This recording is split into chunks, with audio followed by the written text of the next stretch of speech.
Good afternoon, everyone. Please be seated. Routine proceedings, introduction of bills. The Honourable Minister of Finance. Thank you, Honourable Speaker. I move, seconded by the Minister of Health, that Bill number 51, the Budget Implementation and Tax Statutes Amendment Act 2025 to Loi numéro 2 d'exécution du budget de 2025 et modifiant diverses dispositions législatives en matière de fiscalité be now read first time.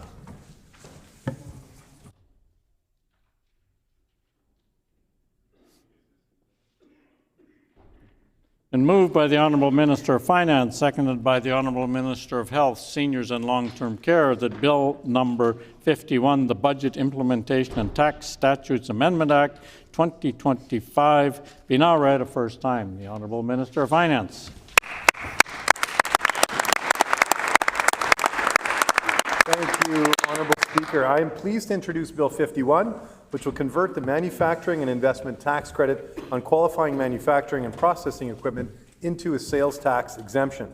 This will enable manufacturers to receive an immediate tax reduction to help them invest and grow their business.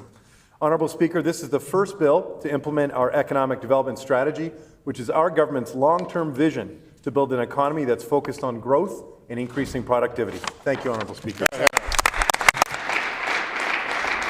Is it the pleasure of the House to adopt the motion? Agreed and so ordered. Committee reports.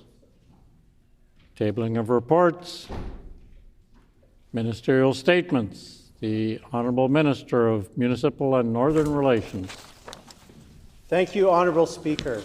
I rise today to address a deeply troubling incident in the town of Souris last weekend.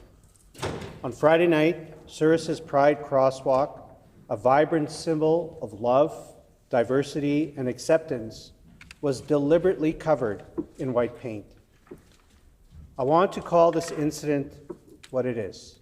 It's just not an act of vandalism, but a targeted attack on Manitoba's 2S LGBTQIA+ community.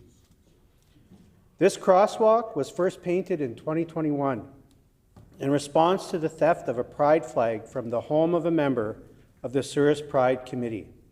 It has been lovingly cared for by community members of all backgrounds and ages.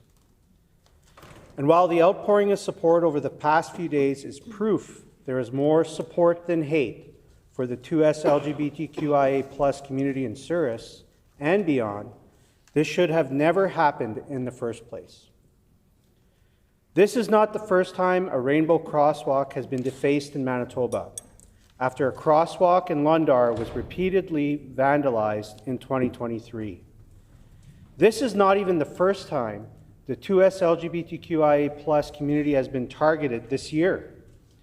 In September, Steinbach Pride organizers were forced to cancel their annual rally and march after threats left organizers concerned for the safety of participants. I want to be clear. There is no space for this hate in Souris. There is no space for this hate in Westman. There is no space for this hate anywhere in Manitoba. It's important for every single Manitoban to say loud and clear, this kind of hate won't be tolerated. Not anytime, not anywhere. Honourable Speaker, symbols matter. They tell our children, our neighbours, and our fellow Manitobans who we are and what we stand for. The Rainbow Crosswalk in Souris stands for love, inclusion, and the unwavering belief that everyone deserves to be safe and seen in Manitoba.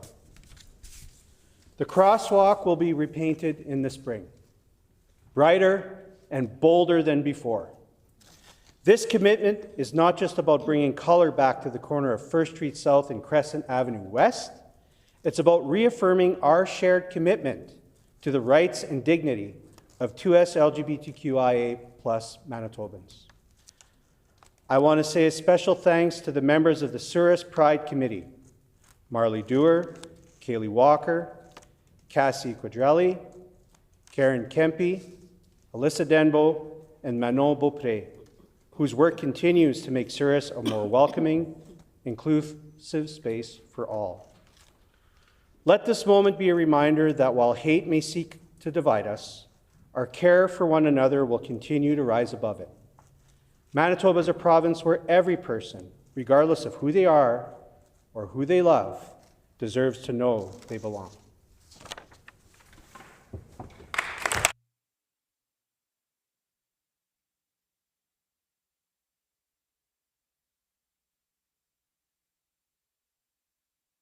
The honourable member for Spruce Woods. Honourable Speaker, over the weekend, a Pride sidewalk painted by the Souris Pride Committee as a symbol of inclusion was deliberately vandalized. Let me be clear.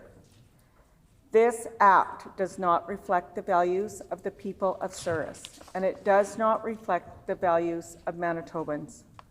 Manitobans believe in respect, respect for one another, respect for our differences, and respect for the right of every person to feel safe and welcome in their own community. There's no room for intimidation or hate in our province, period. Earlier this year, when a Pride event in Steinbach was canceled, my colleague shared a message. There should never be threats or intimidation against any group in society that is peacefully demonstrating, gathering, or in an assembly. That includes Steinbach Pride, Souris Pride, and all Pride events across Manitoba. Every Manitoban, regardless of who you are or where they live, has the right to express themselves peacefully and free from fear. That is the very foundation of a democracy. Honourable Speaker, we also recognize that what happened in Souris is not a reflection of the whole community. In fact, it is showing the very best of small-town Manitoba. The people of Souris have responded not with division, but with unity. They've chosen to repaint the crosswalk in the spring, to come together and to reaffirm that everyone belongs. That is the Manitoba spirit. Resilient, respectful, and rooted in kindness. As a progressive conservatives, we believe in safe and welcoming communities built on shared responsibility. We know that the legislature's role is not to inflame division, but to support communities in practical, meaningful ways through education, dialogue, and partnerships that promote understanding and respect. This is a time for leadership and empathy, not hate. It's a time to remind ourselves that freedom, respect, and personal responsibility go hand in hand. We support the people of Souris and affected Manitobans in condemning this act of hate and in reaffirming that our province is stronger when we treat one another with dignity. Thank you, Honourable Speaker.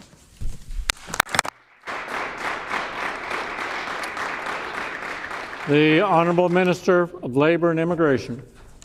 Honourable Speaker, I am pleased to rise today to recognize National Francophone Immigration Week. Le thème cette année est « Merci d'enrichir notre francophonie ». Cette semaine de célébration et de sensibilisation vise à promouvoir l'immigration et la diversité à travers le Canada. Il y a des activités dans toutes les régions du pays pour célébrer les contributions des nouveaux arrivants.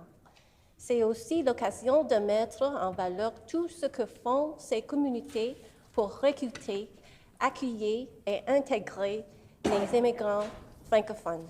C'est aussi l'occasion de créer et de resserrer les liens entre les nouveaux arrivants francophones et leur communauté d'accueil. L'immigration francophone joue un rôle clé dans notre stratégie pour la vitalité de notre francophonie manitobaine. L'honorable président, nous avons parmi nous plusieurs organisations francophones locales qui sont présentes ici aujourd'hui. L'accueil francophone facilite l'établissement des nouveaux arrivants francophones au Manitoba. Et nous avons aussi le CEDEM qui offre divers services aux francophones et en partenariat avec le programme des candidats du Manitoba dans la sélection des meilleurs candidats pour notre province. Enfin, le réseau francophone d'immigration du Manitoba, ou RIF Manitoba, est l'un des 13 réseaux francophones d'immigration au Canada. Toutes ces organisations et encore d'autres contribuent à faire du Manitoba une destination de choix pour les immigrants francophones potentiels. L'honorable président, le gouvernement du Manitoba est déterminé à appuyer la vitalité de la communauté francophone du Manitoba. L'année dernière, nous avons augmenté le financement accordé au Centre culturel franco-manitobain afin de l'aider à poursuivre son rôle de longue date dans cette communauté qui consiste à célébrer et à promouvoir la culture francophone. Cette année, le financement accordé par le gouvernement du Manitoba et le gouvernement du Canada permettra aux francophones de la province d'avoir accès aux services publics dans les langues de leur choix.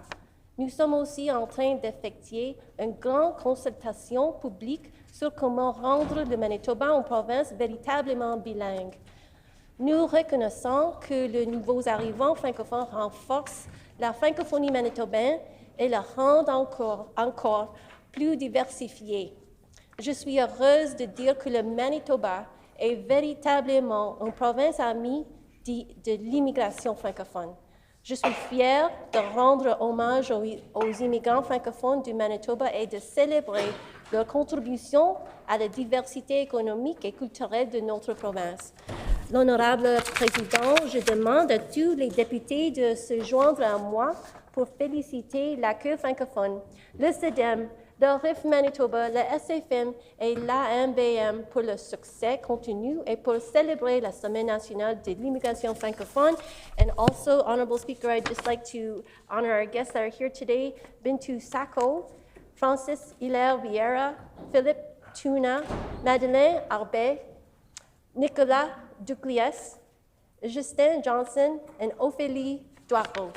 Merci.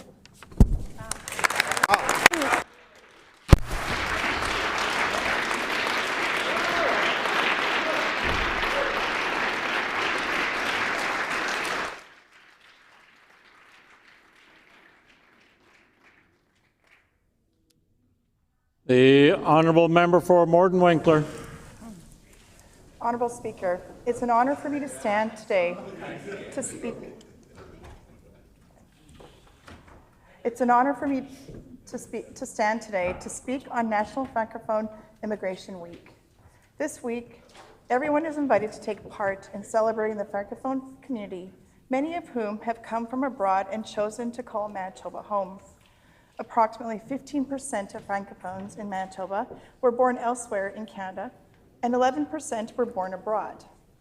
Honourable Speaker, whether newcomers are coming to further their education, to seek employment opportunities, or as refugees, regardless of the reason Francophone immigrants have come to Manitoba, we as Manitobans strive to make our province as welcoming as possible to newcomers alike.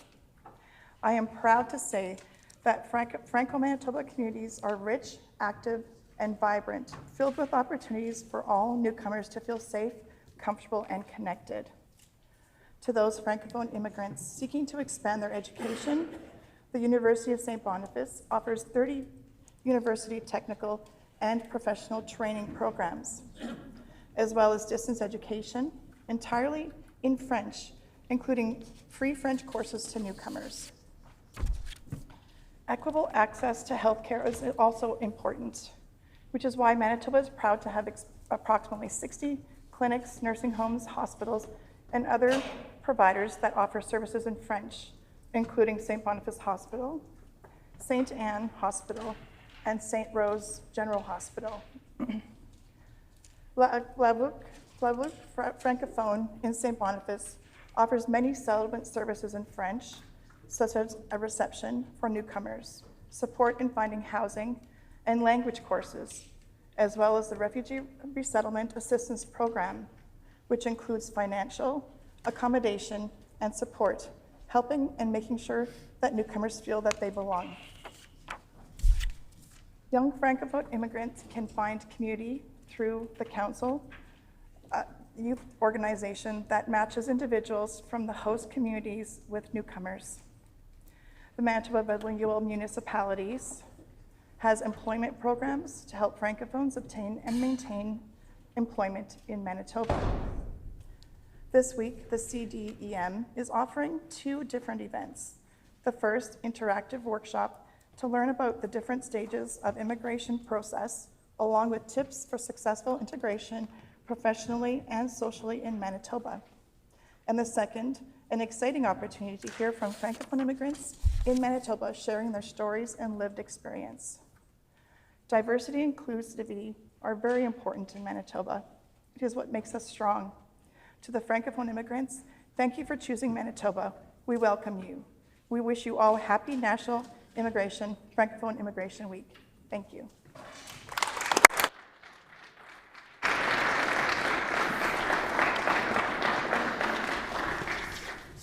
Prior to member statements, I'm tabling a letter from Deanna Wilson, Executive Director of the Legislative Assembly of Manitoba.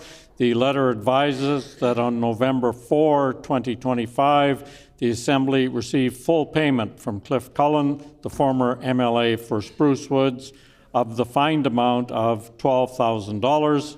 Accordingly, Mr. Cullen has fulfilled his obligations under the Conflict of Interest Members and Ministers Act related to the Ethics Commissioner's report dated May 21, 2025.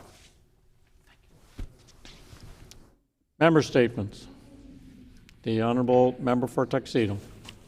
Honourable Speaker, I'm privileged to acknowledge an outstanding Tuxedo constituent, Tom Donardi.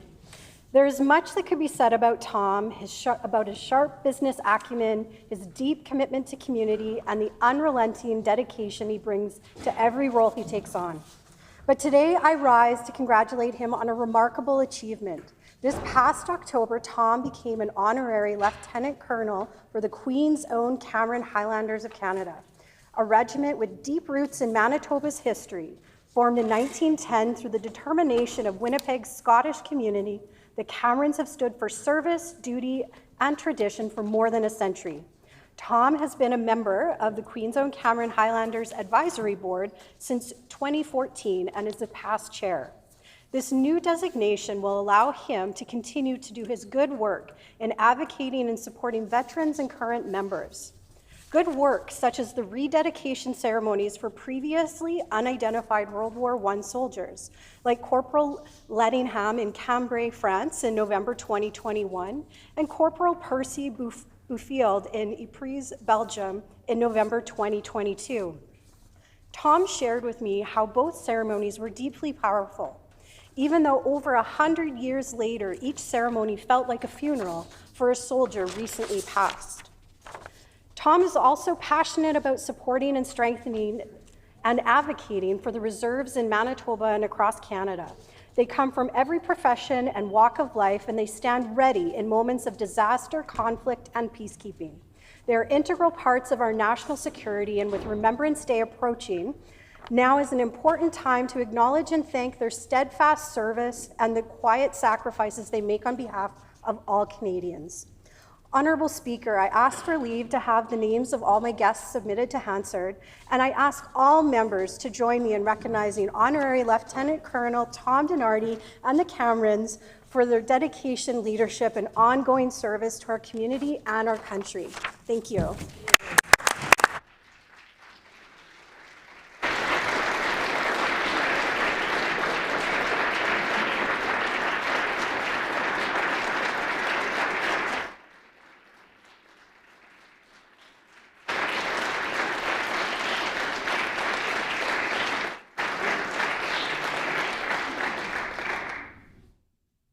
The Honourable Leader of the Official Opposition. On a point of order, Honourable Speaker.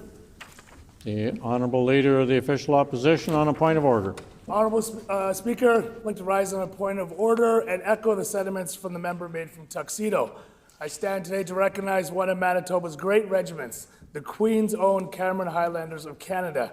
I'd like to thank them for their sacrifices of the past and defending our country, and to thank the serving men and women of the regiment which keep us safe today. Honourable Speaker, I'd like to recognize in attendance Honorary Lieutenant Colonel Tom Donardi, Lieutenant Philip Kennelly, Lieutenant Arswan Khan, Master Warrant Officer James Clark, Sergeant Chris Conrad, Master Corporal Brandon Wallace, former commanding officers Lieutenant Colonel John Baker and Honorary Colonel Cameron Buchanan, former Regimental Sergeant Order, Major. please. I would just point out to the honourable member that he does not have a point of order. There's any number of opportunities that he could have had to make a statement. The Honourable First Minister. On the same point of order? On the same point of order. It is not a point of order, but I also want to take this opportunity to thank our brave men and women in uniform.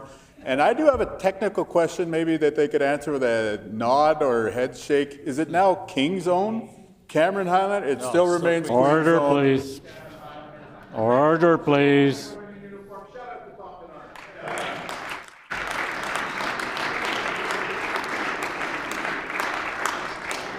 I would once again point out that it was not a point of order, and I would remind the First Minister to direct his comments through the chair.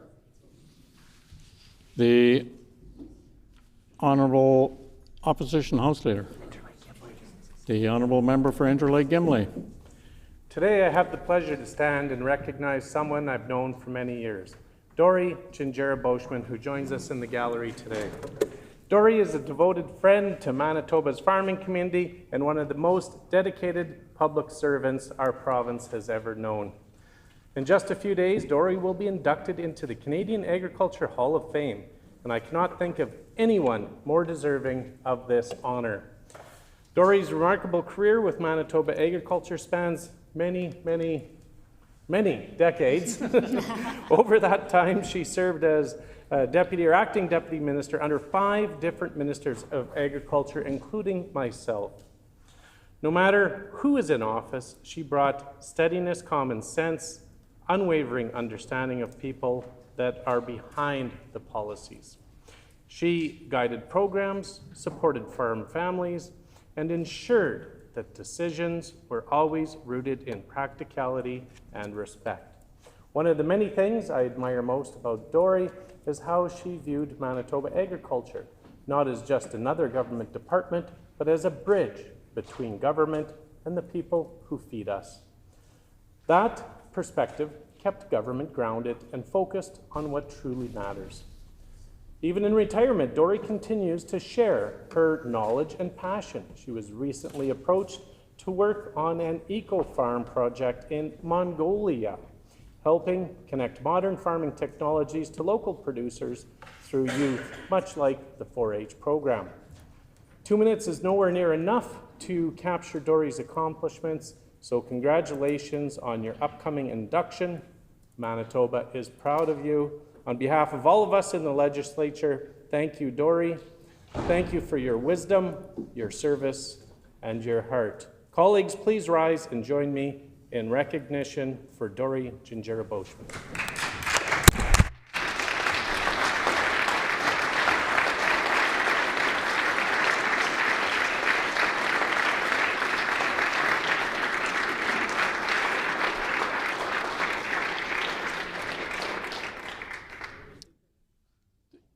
The Honourable Member for Interlake Gimli.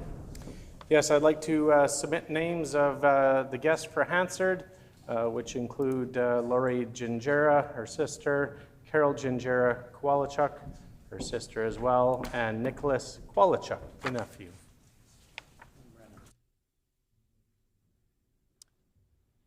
The Honourable Member for Burroughs. Today, I would like to recognize the Winnipeg Methodist Mission Church for its outstanding service and unwavering commitment to the people of Winnipeg.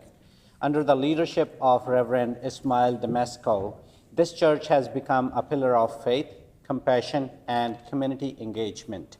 Every Sunday, the congregation gathers at Ralph Brown Community Center for worship, creating a space where spiritual growth and fellowship thrive.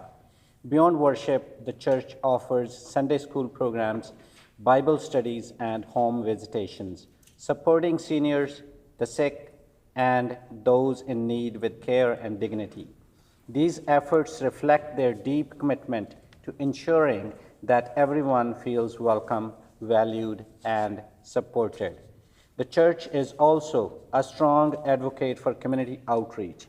Members volunteer in the Winnipeg Harvest Feeding Program, donate to wildfire victims, and visit nursing homes to bring comfort and companionship. They organize social and recreational activities for seniors and families, fostering connections that strengthen our neighborhoods. Through these initiatives, the church demonstrates that faith in action can transform lives. Importantly, the church plays a vital role in welcoming newcomers and immigrants, helping them adapt to life in Manitoba and feel at home in our diverse community. By promoting multicultural integration and offering ministries of compassion, justice, and advocacy, the church exemplifies the values of inclusion and service that make our province stronger. Let us welcome and appreciate Pastor Demesco and the dedicated members of the church for their leadership in building a caring and united community. I request their names be entered in Hansard. Salamat po, Honorable Speaker.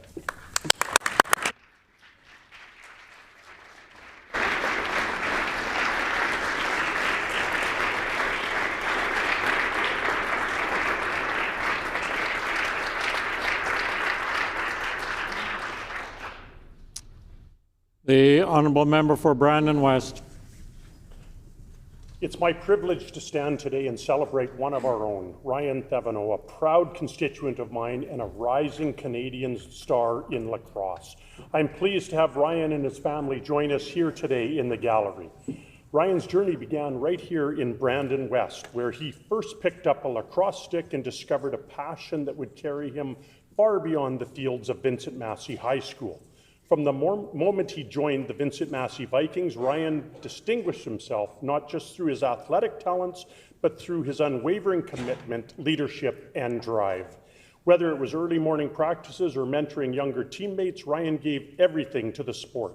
His performance in the Manitoba High School Field Lacrosse League was exceptional, and his contributions helped elevate his team to new heights. Wearing jersey number 11, he became a playmaker and a leader, someone his teammates could count on when the pressure was highest. The dedication earned him a spot on Team Manitoba for the Lacrosse Canada National Championships. He went on to achieve something truly remarkable. He became the only athlete from Brandon and one of two from Manitoba selected to represent Team Canada on the national lacrosse team. And now his talent is being recognized far and wide. Ryan is being actively scouted by universities across North America. It's a testament not only to his athletic ability, but to the character and work ethic he has shown throughout his journey. Let that sink in. A young man from our community now wearing the maple leaf and competing with the best in this country. Ryan's story is a reminder that greatness can come from raw determination. As his MLA for Brandon West, I couldn't be more proud. Ryan's success is a reflection of our community's spirit and a beacon of inspiration for every young athlete who dreamed big and works hard. I would ask the names of my guests be added to Hansard, and on a side note, Ryan also aspires to become a police officer. Congratulations, Ryan. We're all rooting for you.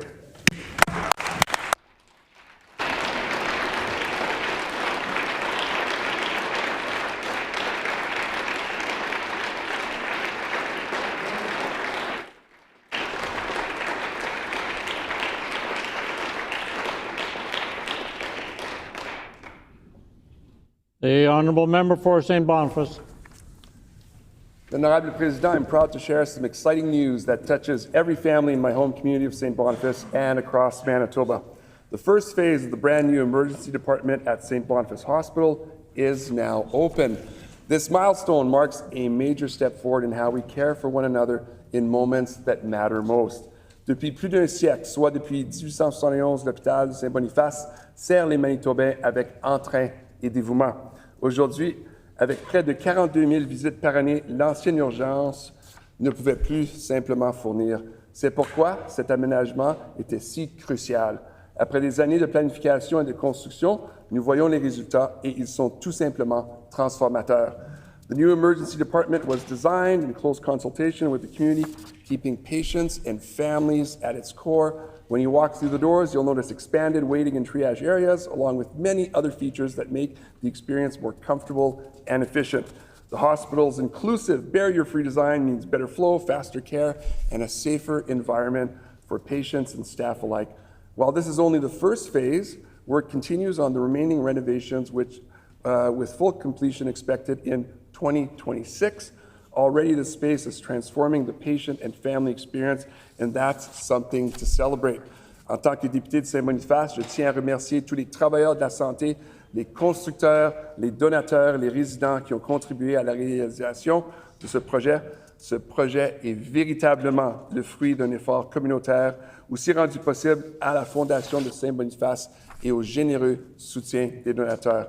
It's a new chapter for St. Boniface Hospital, and it reflects the values of our community: solidarité, innovation, and care for all. Merci à tous for making this possible. Miigwech.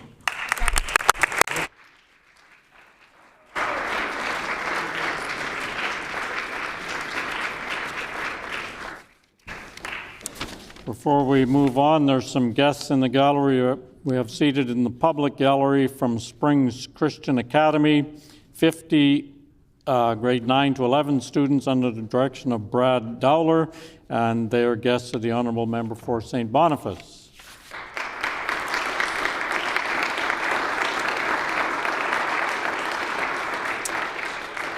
I would like to draw the attention of all honourable members to the Speakers Gallery, where we have with us today Ms. Shipra Verma, Chief Electoral Officer with Elections Manitoba. Shipra has announced that she will be leaving her position this month, and I wanted to take a moment to pay tribute to her career. Before I start, I will also introduce to the House some of Shipra's colleagues from Elections Manitoba who are joining her here today. Tracy Nyland, Deputy Chief Electoral Officer; Jeannie Zweep, Director of Elections Operations; Mike Ambrose, Director of Communications. Shipra started her work with Elections Manitoba in 2004 and was appointed Chief Electoral Officer in 2013 after serving as acting CEO since 2010. Shipra has led Elections Manitoba through a comprehensive transformation, bringing an innovative approach to election modernization focused on service, accessibility, and convenience. She has guided diverse teams in successful delivery of 5 general elections and numerous by-elections. She has shown her dedication to fostering democratic engagement by living the values of innovation, fairness, integrity, excellence, and accountability. Shipra has led Elections Manitoba in the development of education and outreach programs tailored to communities that often face barriers to voting. In 2018, Shipra was recognized by the Legislative Assembly as a trailblazer of the first 100 years.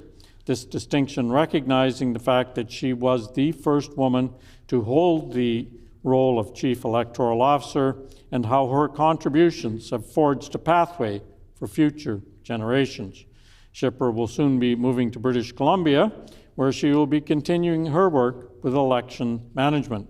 Shipra Verma's steadfast dedication to the promotion and preservation of democracy in Manitoba is unmatched. Manitobans have been extremely well served by her diligence and her devotion to the essential work of Elections Manitoba, and I'd ask all members to join me in thanking Shipra Verma for her service to our province.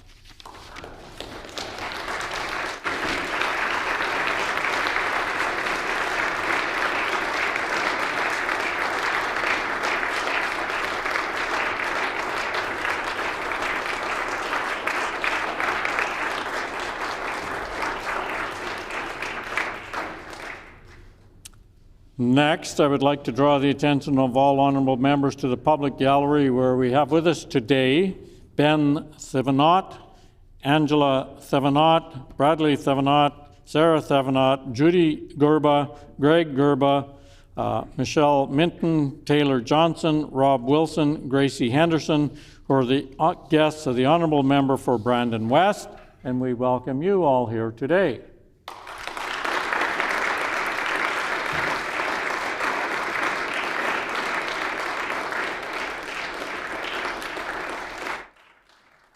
Also seated in the public gallery, we have with us today Honorary Lieutenant Colonel Tom Donardi, Lieutenant Philip Kennelly, Lieutenant Ashwan Khan, Master Warrant Officer James Clark, Sergeant Chris Conrad, Master Corporal Brandon Wallace, former commanding officers Lieutenant Colonel John Baker and Honorary Colonel Cameron Buchanan, former RMS Hugh O'Donnell, former Honorary Colonel Bob Vanderwater, and the family of Tom Leslie Donardi, Muriel Donardi, Lachlan Donardi, who are the guests of the Honourable Member for Tuxedo. And we welcome you here today.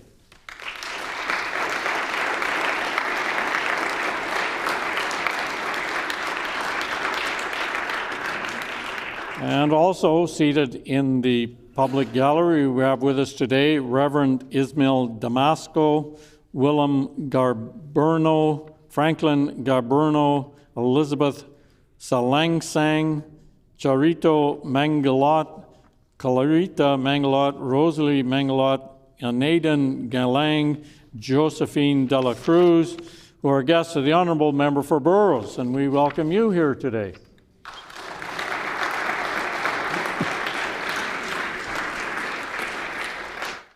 Oral questions. The Honourable Leader of the Official Opposition.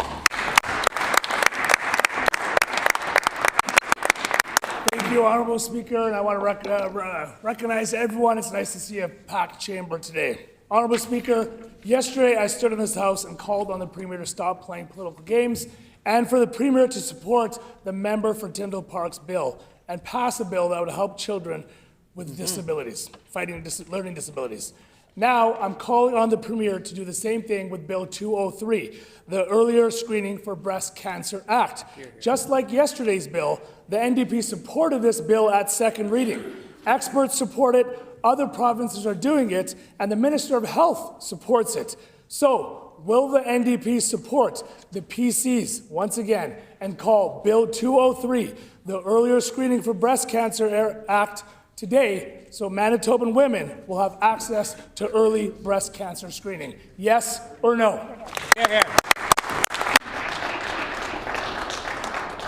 The Honourable First Minister.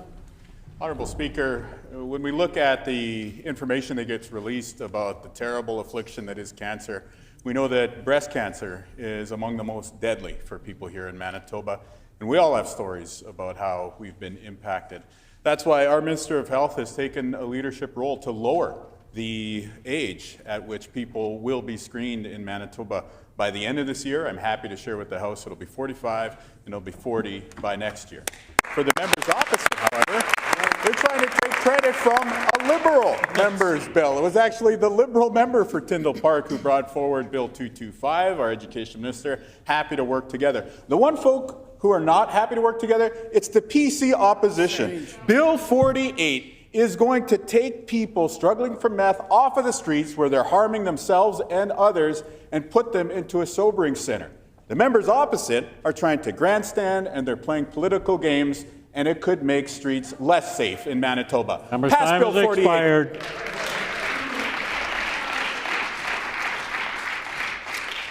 The Honourable Leader of the Official Opposition on a supplementary question.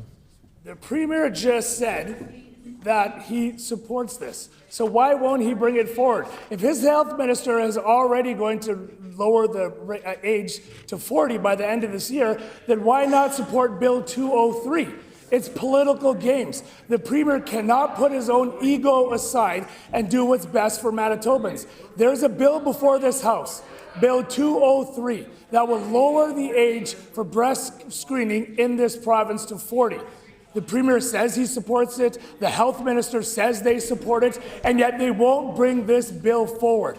Why is the Premier letting his ego get in the way of helping Manitobans? Will he bring Bill 203 forward today, yes or no? The Honourable First Minister. The member opposite can keep attacking me because it's not about me. It's about you, the people of Manitoba. And it's about getting things done, which is what our Minister of Health is doing.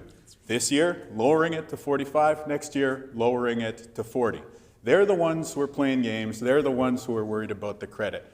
What they should be worried about, though, is the blame.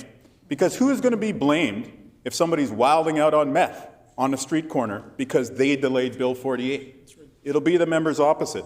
I'll table for the House a letter that our government House leader wrote to their House leader, sharing that we intend to keep sitting starting on Monday, November 10th, to continue the work of this legislative session. Public safety is too important for playing games. Manitobans elected us to get things done. Let us pass Bill 48. Stop playing games. The Honourable Leader of the Official Opposition on a final supplementary question. I will continue to attack this Premier on every failed policy is brought forward, and that's everything in the last 2 years. I'm talking about lowering the age for breast cancer screening to 40. We're not talking about meth heads here. We're talking about breast cancer, one of the most deadliest cancers in the world, and this Premier pivots to his talking points. Breast cancer. The Premier says he's going to support it. The Health Minister says they're going to support it. Why won't the Premier stand up today and say that he's going to bring Bill 203 forward? The Minister of Families wants to talk please. Order, please. The Honourable Minister of Families will come to order. I can't hear what's being said.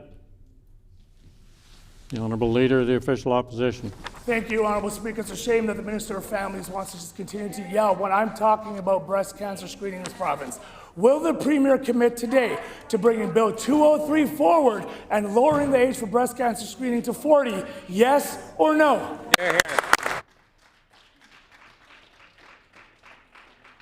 The Honourable First Minister.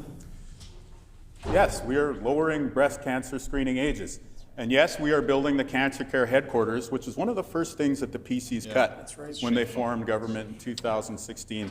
I do, however, want to draw your attention, Honourable Speaker, to a really shameful thing that the member opposite just said. And it's not the comment about meth heads. It's actually that he's delaying Bill 48 because of me. Bill 48 is about the Chief of Police. It's about the Mayor. It's about you who want your kid to be able to walk home safely from school, who want our grandparents to be able to go to the grocery store without having to encounter somebody who's wilding out because they're in the grips of meth psychosis. If this is really about me, hey, I'll leave. I'll wait in the hallway while we vote on this bill. But the reality is this. The people of Manitoba have asked for real concrete steps to stamp out meth addiction. Bill 48 is here. We're building the facilities to back it up. Police are asking for it. Mayors are asking for it. If they're delaying it because of me, hey, I'll step outside. Time has expired. The Honourable Leader of the Official Opposition on a new question. Manitobans saw for their own eyes. Everything this Premier does is to make you think one thing, but he says and does something very different. I'm asking about breast cancer screening. He's talking about Bill 48. The Premier will not answer a question when he is asked point blank. The Premier now advocates for prison violence and thug street justice. This is not leadership. This is not a serious Premier. No one will argue that sexual predators, those that take advantage of children, need to be dealt with the harshest penalties. Bury them under the prison, like the Premier says. Release to the general population or invoke some sort of thug street code justice. But this Premier is being asked today for real solutions. He's being asked to show real leadership. Will the Premier stop with the theatrics and call on the Prime Minister to invoke the notwithstanding clause to keep these vile predators in jail? Yes or no?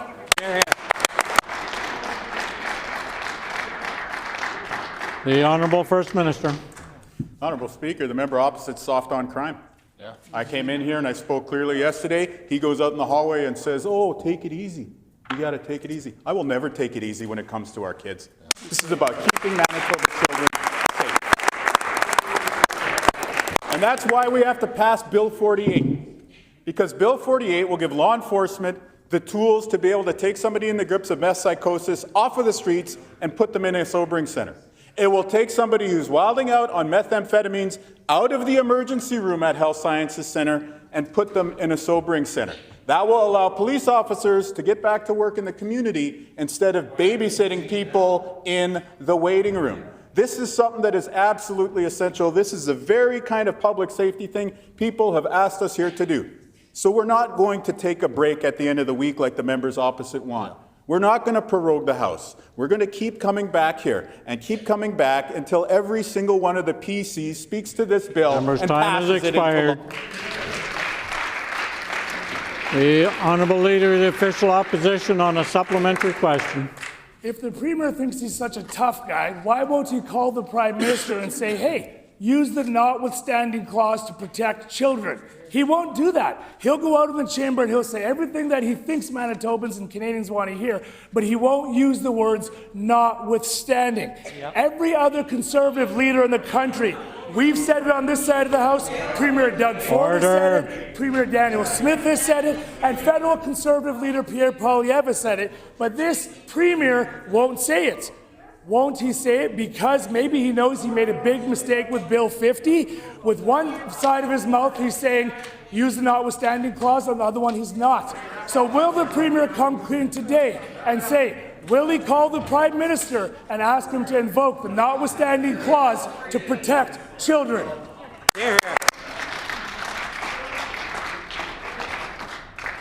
The Honourable First Minister. Honourable Speaker, I'd like to table for your consideration the 1999 throne speech. This was Gary Dewar's first throne speech in government, and I quote, "Additionally, the Manitoba government will continue to urge the federal government to take whatever steps are necessary to ensure that federal laws prohibiting the possession of child pornography remain enforceable, including, if there is absolutely no other alternative, resorting to the notwithstanding clause in our Constitution. While Manitobans recognize that resorting to this provision should only be made in the most extreme circumstances, we believe that the protection of our most vulnerable population, our children, is one such circumstance." End quote. There you go. That's been our position for more than a quarter of a century. We're not new to this. We're true to this. They'll say whatever they want when it comes to public safety and then come here and gum up the works. Stand down now, pass Bill 48, make the streets safer, and let's get a handle on meth addiction. There we go!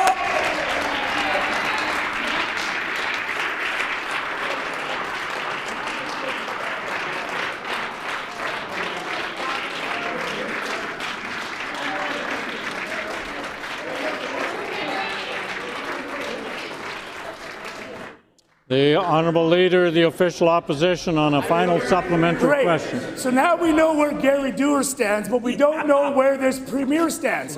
For some reason, the words notwithstanding are allergic for him to say when it comes to protecting children, Honourable Speaker. With one phrase, this Premier says, and I quote, I'll table it for the Premier, we have the ability to use the notwithstanding clause, end quote. But then in this very same chamber on October 29th, he says, and I quote, that's why we've committed that we will never use the notwithstanding clause during our time in government, end quote. Who said that, Honourable Speaker? This Premier said that. He says he's going to use it, he says he's going to not use it. So let's clear the record. Let's clear the air today. Will the Premier call Prime Minister Mark Carney and ask him to invoke the notwithstanding clause so that we can protect children in this province? Yes or no? Yeah.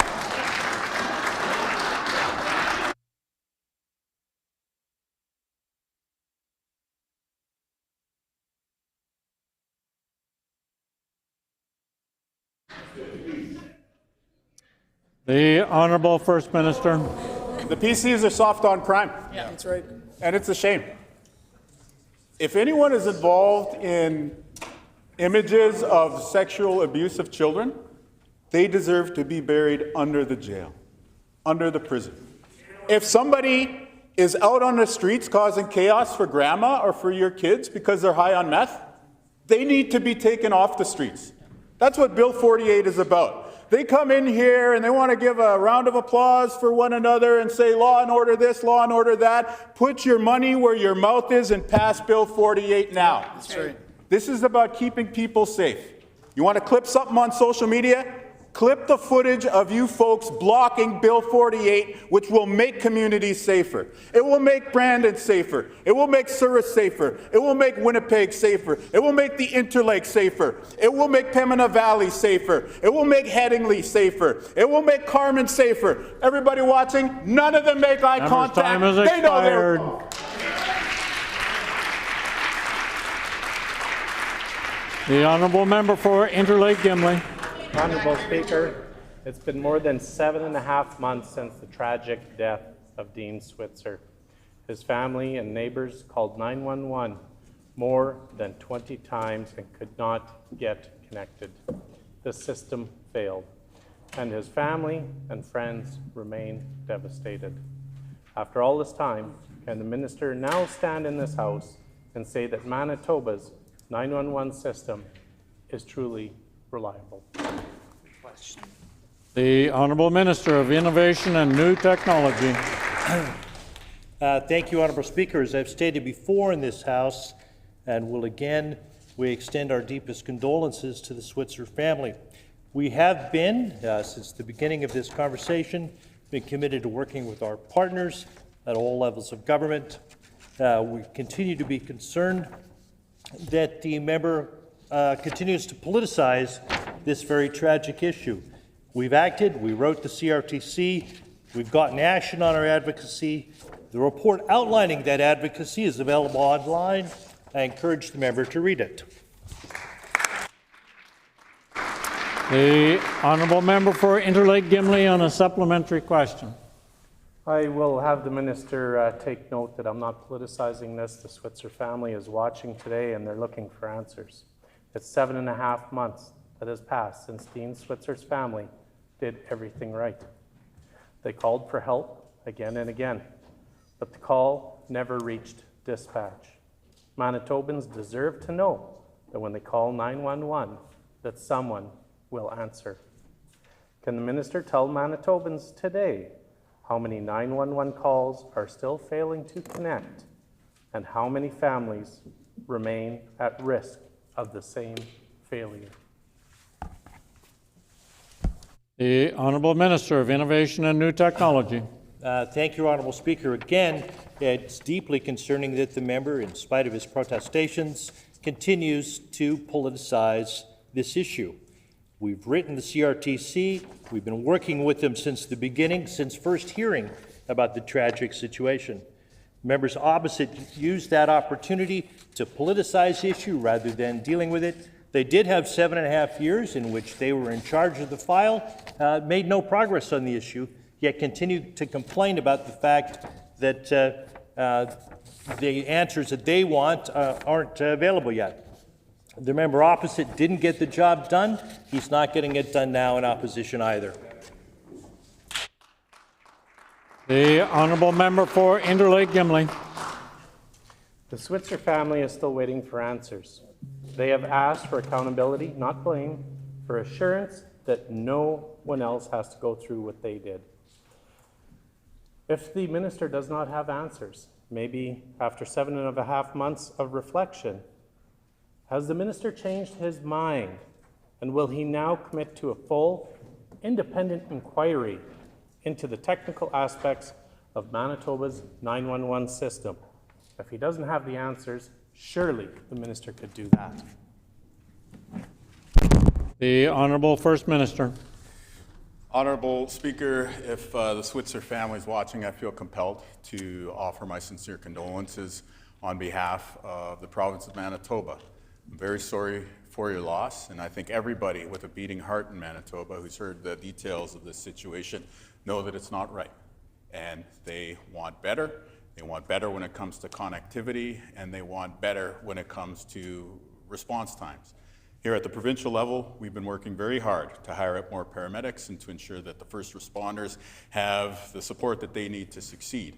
I can tell you that I have personally raised this issue with the federal minister, Melanie Joly. She is relatively new to the post after the last federal election, but she committed to me that there would be follow-up on this issue.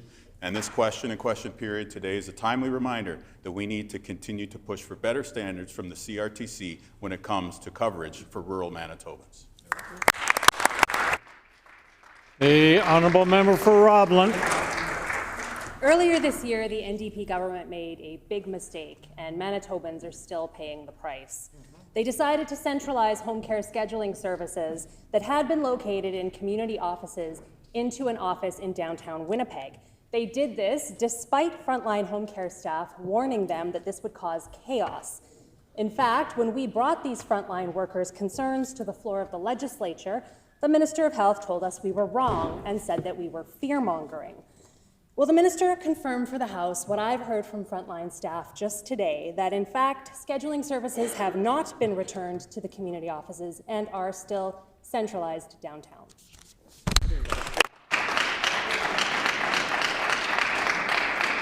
The Honourable Minister of Health, Seniors and Long-Term Care.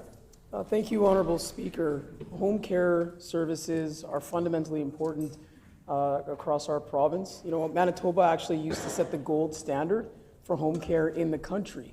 And that was before 7.5 years of the PCs cutting and essentially dismantling home care services and refusing to staff up that service. Our government has worked very hard in recent months to understand home care and how we can support them in strengthening that service for Manitobans. I'm happy to report that after having 2 of our ADMs on the front lines for well over a month, about a month and a half, working with a table of those frontline providers, we've brought forward a number of recommendations that we're implementing as we speak. The Honourable Member for Roblin on a supplementary question. No answer from the Minister on whether they've kept their promise and actually returned those scheduling staff to community offices. And over the last several months, I've spoken personally with dozens and dozens of home care clients and home care workers, all who have said the same thing. The NDP's decision to forge ahead with this change resulted in missed visits, cancellations, situations where clients were left in absolutely inhumane conditions for hours or days at a time, and staff leaving in droves because it was so demoralizing to not be able to provide the kind of care they know their clients need. In recent weeks, I've continued to talk with those frontline workers, and the news isn't good. They've told me that this government hasn't yet been able to undo all the damage they caused earlier this year, and that scheduling remains a disaster. Can the Minister tell the House... Time has expired. The Honourable Minister of Health, Seniors and Long-Term Care. Thank you, Honourable Speaker. What I can tell that member is that we've been working directly with the direct service workers. We've been working with the nurses, the unions. They sat at the table with us to actually address the concerns of the rollout of an initiative that was actually the result of a report commissioned under the previous government because of their failure to make sure that they were strengthening home care. So we've been working with these direct support workers, with these nurses, with the unions, and with folks on the ground to implement changes to modernize the home care sector, including digitally. So there's a lot of work that we've done to improve the scheduling. Happy to say that all the staff who signed up for those changes and were in full support, it's been rolled out successfully, but there's a ton more work that needs to happen. There's much more Time has expired. The Honourable Member for Roblin on a final supplementary question. I've spoken this week with multiple frontline home care staff who told me they have multiple clients who have been assessed for home care services, and those clients have been waiting upwards of 100 to 200 days to be seen by a home care worker. They've been assessed, their files have been sent to scheduling, and they are still waiting for care. So I'll ask the Minister of Health, because they should have this information at their fingertips. How many home care clients are waiting to be seen by a home care worker, and how long have they been waiting? The Honourable Minister of Health, Seniors and Long-Term Care. Thank you, Honourable Speaker. You know, the changes that we've implemented in conjunction with working with the people who deliver this home care service, many of which have actually been home care workers for decades. And I want to thank them for sitting down at the table and working with our government to bring solutions forward, have resulted in cancellations being cut in half. We know there's more work to do. The response times on calls being reduced to as low as under 2 minutes. We know there's more work to do. And making sure that staff are working in geographical areas that they are familiar with. Again, we know that this program needs a lot of investment, a lot of support. Didn't have it for 7.5 years under the PCs. We're going to work with the front lines to continue to improve this service for Winnipeggers and rural Manitobans. The Honourable Member for La Vérendrye.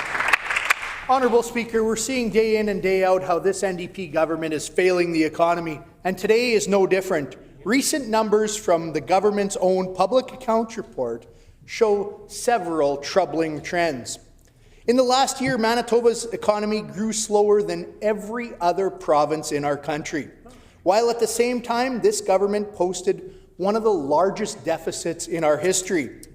Part of our decline, according to a study by Deloitte, was a significant drop in private sector investments. The reason? This minister's failure on tariff and his government's endless red tape. Can the minister explain why, under his leadership, companies no longer want to invest in Manitoba? First time has expired. The Honourable Minister of Business, Mining, Trade and Job Creation. Well, I'm happy to get a chance to respond to this, Honourable Speaker, because we know that the business community has been left behind because of the poor decision-making of the former failed PC government, which over the last 7.5 years did nothing to spark any economic growth and had us falling behind when it came to our GDP. Now, in the last 2 years, we've reversed that trend. In 18 months, we stood up, and I was there in Lynn Lake where we did the groundbreaking for a brand new gold mine here in Manitoba. $1 billion investment in our economy. When tariffs were attacking our economy, what did members opposite do? They thanked Donald Trump. Instead, we supported manufacturing. And in fact, are happy to announce we're taking the PST off of equipment for supporting manufacturers. Expired. The Honourable Member for La-Vérendrye on a supplementary question. Honourable Speaker, this minister is wanting to take credit for what he didn't do, but the facts are right here in plain sight. The real GDP growth in 24-25 was just 1.1%, well below the national average. Our exports fell by 4.3% in 2024, and exports to the U.S. dropped by double that. The only sector growing under this premier is the government. Government spending has grown at an average annual rate of 5.3% under this failed NDP government. GDP growth 1.1, government 5.3. How does this government expect us to magically become a have province when they're not investing in our economy?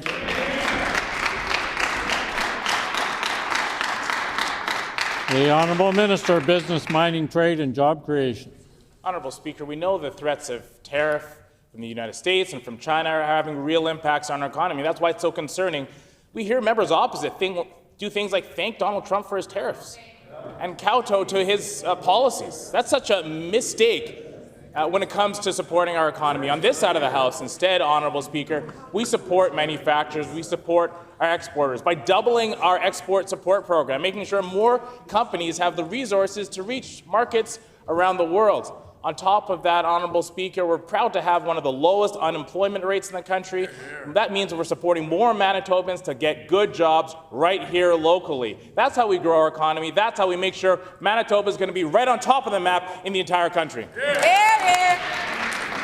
The Honourable Member for La-Vérendrye on a final supplementary question. Honourable Speaker, with no investment coming into our province, Manitobans are asking the question, where's the money going to be coming from? Well, I have the answer, Honourable Speaker. It's coming from Ottawa. 33.3%, that's a full 1/3 of the money that comes into this province, comes from transfer payments from the federal government. Here's what the Free Press had to say. That makes the Premier's rhetoric about one day transforming Manitoba into a have province not just fanciful, but completely detached from reality. When will this government come back to reality and actually do something to grow our economy?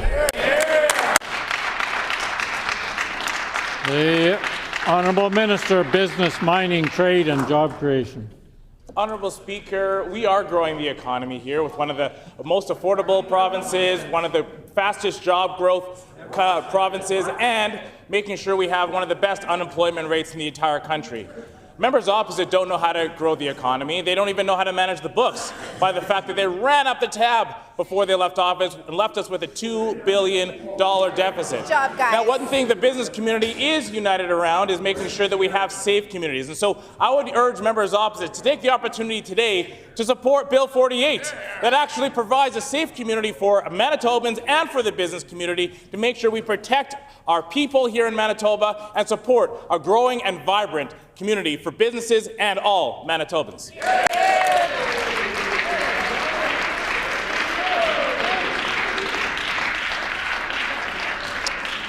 The honourable member for Midland. Honourable Speaker, Manitoba's economy is in shambles, and Manitoba families are struggling to make ends meet. Half of Manitobans are within $200 of bankruptcy. We have the worst GDP growth within the country, and youth unemployment is up, all under this NDP government. Yet the NDP have broken their promise to lower grocery prices, inflation, and cost of living. Yet they're still planning on ramming through hundreds of millions of dollars in additional taxation on education, property taxes, and income taxes.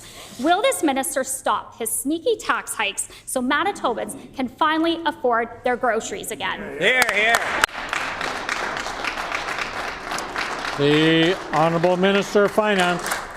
Honourable Speaker, we're making life more affordable for Manitobans. We're doing that work every single day. We started out, of course, by curbing out-of-control inflation that the members opposite left for Manitobans before they ran away from the controls of government. We ended up bringing in a hydro rate freeze, of course, that's making life more affordable, a homeowner affordability tax credit, a broad middle-class tax cut. We are doing the work, making life more affordable. We brought in 25 ways to save with the last budget. Members opposite made life harder year over year. We're going to keep doing the work of lowering costs. Good job. The honourable member for Midland on a supplementary question. Perhaps the minister has forgotten, but Manitoba has the highest inflation last month within the entire country. We also are talking about grocery inflation, which has been trending upwards since April of 2024. This means the NDP has been failing and broken their promise to lower grocery prices. Prices are up. Orange juice is up 10.5%. Coffee is up almost 30%, ground beef is up almost 20%, and cucumbers are up over 8%. While grocery prices go up, the NDP are raising taxes on Manitoba families by hundreds of millions of dollars by stopping indexation on income taxes and jacking up education property taxes. They are taking more money out of Manitoba's pockets when Manitobans are struggling. Why should Manitobans ever trust this NDP government that can't afford? The Honourable Minister of Finance. Honourable Speaker, we brought in a broad middle-class tax cut that is putting thousands of dollars back into the pockets of Manitobans. We're making life better, and we're working to make life safer, like with Bill 48. The members opposite stand in here every day and they block progress on making Manitoba safer. We know that we have individuals on the streets of this province right now that need help, that need support. We know that we need to make Manitoba safer by ensuring that individuals struggling with meth addiction can get the help that they need. Who's standing before Manitobans getting to move that ball forward and making sure that Manitobans are safer? The members opposite. Will they get on board and finally support Bill 48? The honourable member for Midland on a final supplementary question. The NDP promised 2 years ago that they would lower grocery prices. Perhaps the minister hasn't walked into a grocery store lately where you have $11 for a pack of lettuce and $6 for a jug of milk. Does that sound affordable to this minister? They said that by 2025 there would be consequences, but now here we are. Grocery prices are up by 4%, cost of living is skyrocketing, and half of Manitobans are $200 away from bankruptcy. Will the minister today stand up and admit to struggling families that they have broken just yet another promise? Here, here. The Honourable Minister of Finance. We're supporting families, Honourable Speaker. Again, right out of the gate, we brought in our gas tax cut, we brought in a hydro rate freeze. We're doing the work of making life more affordable and improving this province. Members opposite continue to stand in the way of our government doing that important work of making Manitoba a better place, namely with their refusal to move forward with Bill 48. We know that the members opposite have absolutely no grounds of any kind to be stopping this bill from moving forward. They have no basis for that. Will the members opposite finally decide today to get on the side of Manitobans, start making this province a safer place, and support Bill 48? There you go.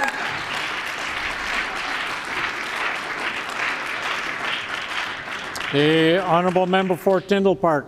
Honourable Speaker, everyone in the House knows how important the arts are. And we know that art doesn't just happen. It is an effort filled with incredibly hard work and emotion.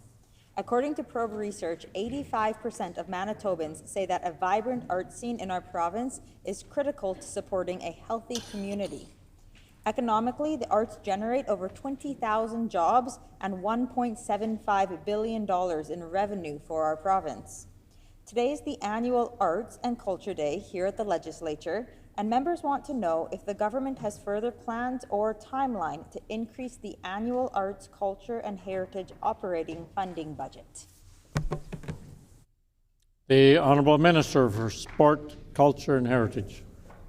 Thank you, Honourable Speaker, and I'd like to thank the member for the question. Everyone knows that arts plays a vital role in the well-being of Manitobans. The arts, including culture, really speaks to the well-being of who we are as a province and how we spend our time and how we really see ourselves as Manitobans. We have beautiful arts within this beautiful province that we have. I mean, earlier this year I went to Nuit Blanche, which is just an incredible festival and opportunity for people to get out in Winnipeg and enjoy the arts, and I'm looking so forward to meeting with the arts organizations where I do that often. And Member's time has expired. The Honourable Member for Tyndall Park on a supplementary question. Honourable Speaker, the arts make a difference. They lead essential conversations and create wonder through creativity and connection. The arts celebrate our identities as Manitobans, and they can improve the quality of our lives. We see how evident this is every day in both the mental and physical health of people. Honourable Speaker, as the government is aware, art therapy helps people of all ages dealing with issues like anxiety, depression, and trauma. Is the government willing to invest in better mental health outcomes for Manitobans, and how do they plan to do this through the arts? The Honourable Minister of Sport, Culture, Heritage and Tourism. Thank you, Honourable Speaker, and I thank the member again for that question. It's true that the arts has a really beautiful way of improving our well-being, including our mental health. Spending time doing things that we love, feeling as though we belong and have an outlet to enjoy music and culture is something that really does benefit Manitobans. And we know that culture is also a really powerful economic driver, and that means that we are able to have employment opportunities and wealth throughout our province. And this really makes Manitoba one of the places that I think that people across Canada really want to live and be a part of. His time has expired. The Honourable Member for Tyndall Park on a final supplementary question. Honourable Speaker, the arts and culture sector creates jobs and tax revenue. But more than that, it connects us to others, whether it be through music, plays, photography, movies, painting, festivals, and other cultural events. For every $1 that is invested into the arts, $10 is generated that benefits our province in terms of economic returns, jobs, and tourism. A gradual increase of 5% per year over 10 years would go a long way in supporting healthy communities, artists, workers, tourism, and our province at large. Is this government considering this specific request being made by Manitobans for the arts?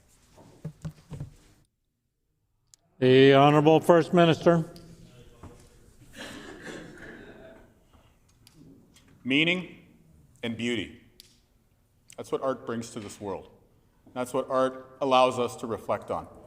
We are blessed in this province with amazingly talented artistic geniuses, and we're happy to work with Manitobans for the Arts, the Arts Council, the performing arts organizations, the grassroots creators out there to make Manitoba a better place. We're very proud to increase operating grants for the first time in forever, basically, and we'll be there to continue working with artists across Manitoba, just like we were there to work with the member for Tyndall Park earlier today and pass her bill into law. And just like we're asking the members opposite to do the right thing and pass Bill 48 now, let's make Manitoba safer, beautiful art everywhere, people getting treatment who need it, and a province that everyone is proud of.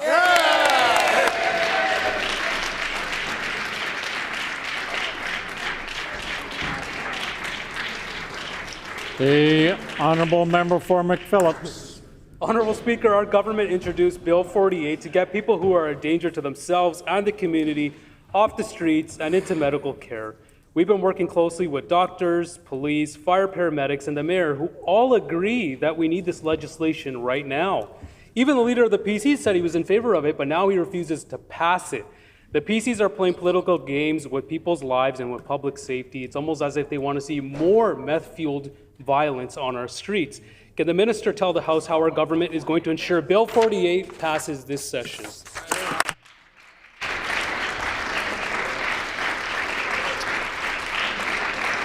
The Honourable Minister of Housing, Addiction and Homelessness.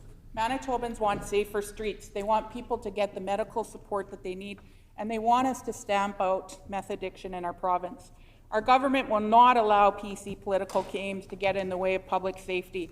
That's why yesterday we made it clear we will sit until Bill 48 passes. When we asked the PCs to sit late so that they can debate their amendments, the member for Portage-La Prairie said, and I quote, "Absolutely," end quote. But when the time came to live up to that promise, the PCs cut debate short. So we're not asking anymore. We'll pass this bill because it's in the greater interest of Manitobans. We want it to keep our community safer and get the people the medical support that they need. Will the PCs pass Bill 48 today? Member's time has expired.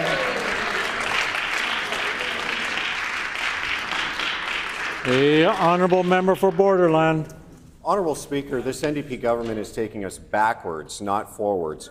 In the last year, Manitoba's economy grew slower than every other province in Canada, while at the same time, this Premier posted one of the largest deficits in Manitoba history. Our construction industry is 3,000 workers short, and this NDP government is bottlenecking growth for those who want to join the trades with their 1-to-1 apprenticeship ratio. How does the NDP government expect the economy to grow when they are actively working to shrink the labour market? The Honourable First Minister. Josh, we'll never, suck up to the Trump administration like the member opposite and his team. It was a day 1 year ago after Trump was elected, in fact, where he said, Ronald Reagan said it best, morning is here in America, which is why I had Doug Ford's back when it came to those Reagan ads. But while they're cozying up to the Trump administration, we're here working for you. That's right. Happy to report there were 97 more construction electrician apprentices last year, 89 more plumber apprentices, 56 more power electrician apprentices, and the list goes on and on and on. I will quote the great Nikola Tesla, who once said, "We are all one, only egos, beliefs, and fears separate us." On this side of the House, we know that we are all one. On that side of the House, it's only egos, beliefs, and fears. That's right!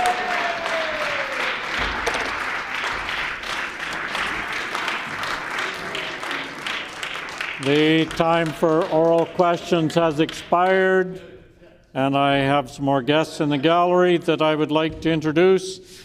Seated in the public gallery from France, we have Jacques Millet, who's a guest of the Honourable Member for St. Boniface, and we welcome you here today.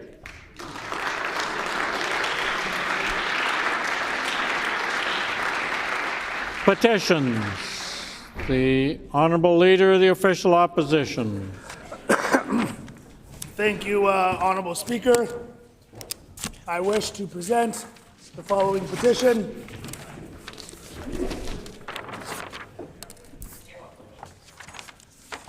To the Legislative Assembly of Manitoba. The background to this petition is as follows. Number one, Kelly Verway, a beloved young woman from Portage-La Prairie, Manitoba, was tragically killed in a car crash caused by a repeat violent offender with a long criminal history. Number two, despite repeated violations of his bail conditions, the offender was free to roam the streets and to ultimately claim Kelly's life. This tragedy was entirely preventable. Number three, While the criminal code falls under federal jurisdiction, provinces have been given the responsibility for the administration of justice, allowing for meaningful provincial action on bail reform to ensure public safety. Other provinces have taken steps to strengthen bail enforcement, but has not used all the available tools to address the issue effectively.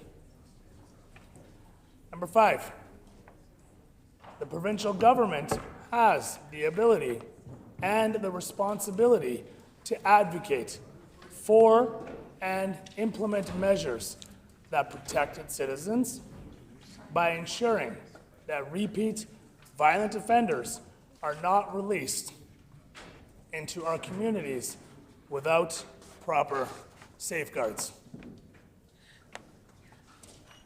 Number 6, immediate action is required to close gaps in the justice system that allow dangerous criminals to remain free, which puts innocent Manitobans at risk.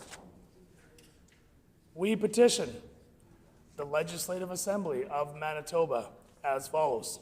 Number 1, to urge the provincial government to take immediate and decisive action on bail reform to address serious deficits in enforcement by utilizing all available provincial mechanisms to strengthen warrant enforcement, increasing bail supervision, and opposing release of offenders, thus ensuring that repeat violent offenders are held accountable and that public safety is prioritized over leniency. Number 2, to urge the provincial government to lobby the federal government to immediately repeal provisions of the criminal code that allow for the continued victimization of law-abiding Manitobans while granting repeat offenders additional rights. Honorable Speaker, this petition was signed by Bernice Simpson, Tom Turnbull, Elizabeth McCormish, and many, many, many other Manitobans. Here. The honourable member for Interlake Gimli. Thank you, Honourable Speaker. I wish to present the following petition.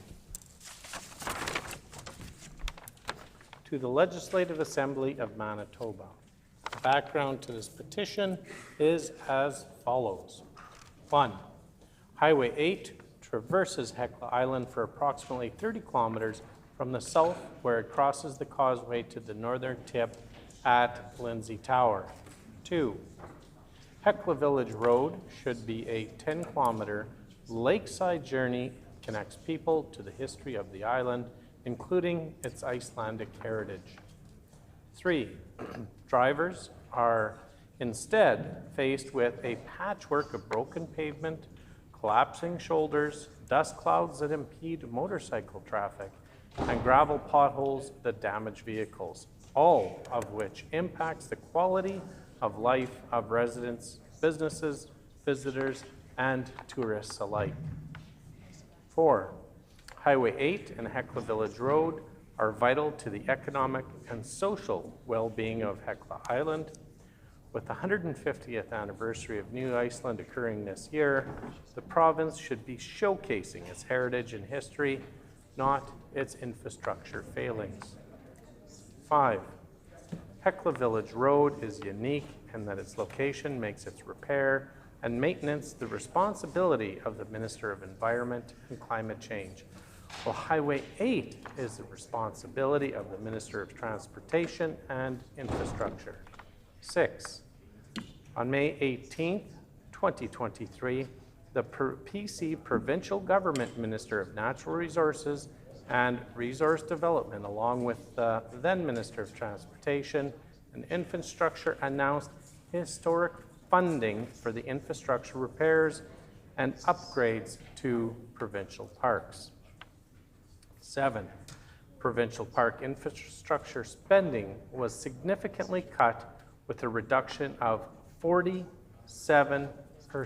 in the 24-25 budget and the 25-26 budget under the current provincial government. Also failed to return infrastructure to the previously announced 2023 spending levels. 8. Highway 8 and Hecla Village Road have become extremely dangerous, unsafe, and have deteriorated to a state that disrespects residents, businesses, visitors, tourists, and truly embarrasses the province as a whole. We petition the Legislative Assembly as follows: to urge the Minister of Environment and Climate Change and the Minister of Transportation and Infrastructure to immediately allocate funding to rebuild Highway 8 at Hecla Village Road to ensure that they are safe, dependable, well-maintained, and restored to a condition that will not deter tourists.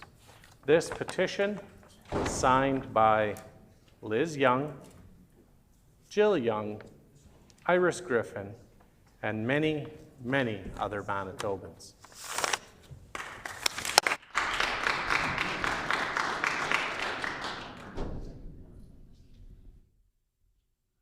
The honourable member for Swan River. Thank you, Honourable Speaker. I wish to present the following petition to the Legislative Assembly of Manitoba. These are the reasons for this petition. Number 1, upgrading Provincial Trunk Highway 45 will accelerate economic development as it will enhance connectivity, facilitate efficient transportation, and promote economic growth in the region. Number 2, economic development will be further enhanced as improved road infrastructure attracts businesses, encourages investment, and creates job opportunities. Number 3, roads meeting the Roads and Transportation Association of Canada, RTAC, standards improve both safety and efficiency as they can handle heavier loads, reducing the number of trips required for goods transportation. Number 4, safer roads further benefit both communities and commercial vehicles, minimizing accidents and damage. Number 5, upgrading to RTAC standards ensures resilience to challenge caused by climate change, such as thawing and flooding, which negatively impact road conditions. Number 6, efficient transportation networks contribute for Manitoba's economic competitiveness as upgraded roads support interprovincial and international goods movement, benefiting both trade and commerce.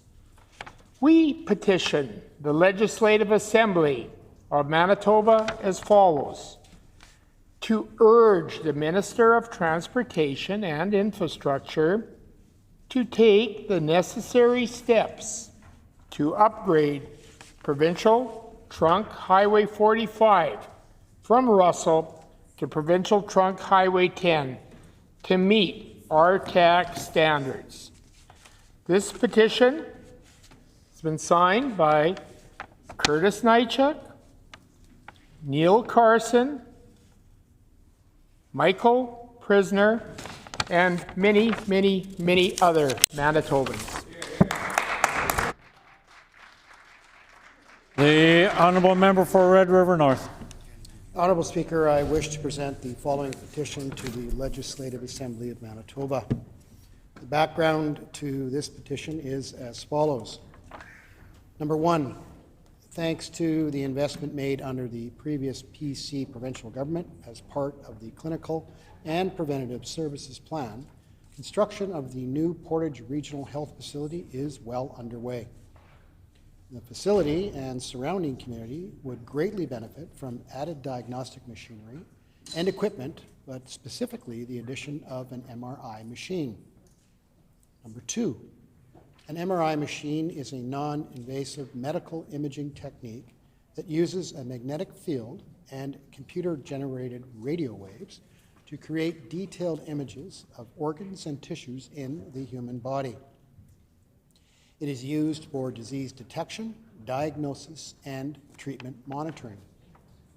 Number three, Portage La Prairie is centrally located in Manitoba and is on the number 1 highway in the Southern Health Santé Sud Health Authority.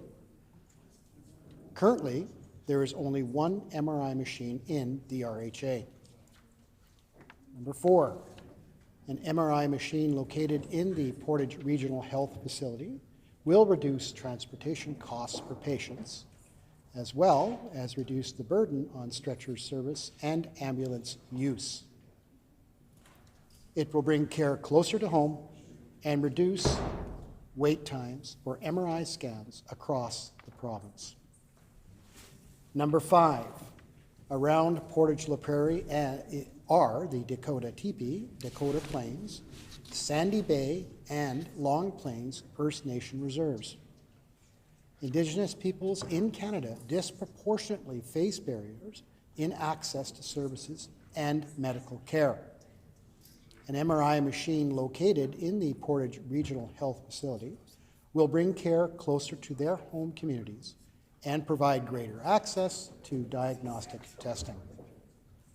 Number six, located in close proximity to the new Portage Regional Health Facility is the Southport Airport.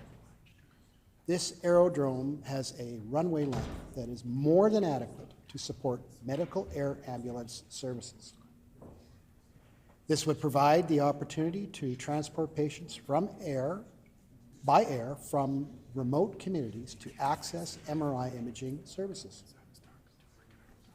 Number seven, the average wait times for Manitobans to receive an MRI scan is currently 6 to 8 months. Having an MRI machine in the Portage Regional Health Facility will help reduce these wait times for patients and provide better care sooner. Honourable Speaker, we petition the Legislative Assembly of Manitoba as follows. To urge the provincial government to support the investment and placement of an MRI machine in the Portage Regional Health Facility in Portage La Prairie, Manitoba. This petition is signed by Diane Harper, Doreen Dorhan, Darlene Martin, and many, many more Manitobans. Thank you. The honourable member for Midland. Thank you, Honourable Speaker. Honourable Speaker, I wish to present the following petition. The background to this petition is as follows. 1. LaSalle is the largest urban center in the RM of McDonald. With a population of over 2,600, the community members are active in establishing facilities and infrastructure that will meet the needs of a rapidly growing urban center. 2. LaSalle is one of Manitoba's fastest growing communities, having grown over 60% since 2016 and is an attractive place for commuters who work within the Winnipeg city limits. 3. Provincial Road 247 is frequently used by buses, parents, and new drivers as it is the fastest and most direct route for Sanford Collegiate students from LaSalle to get to and from school.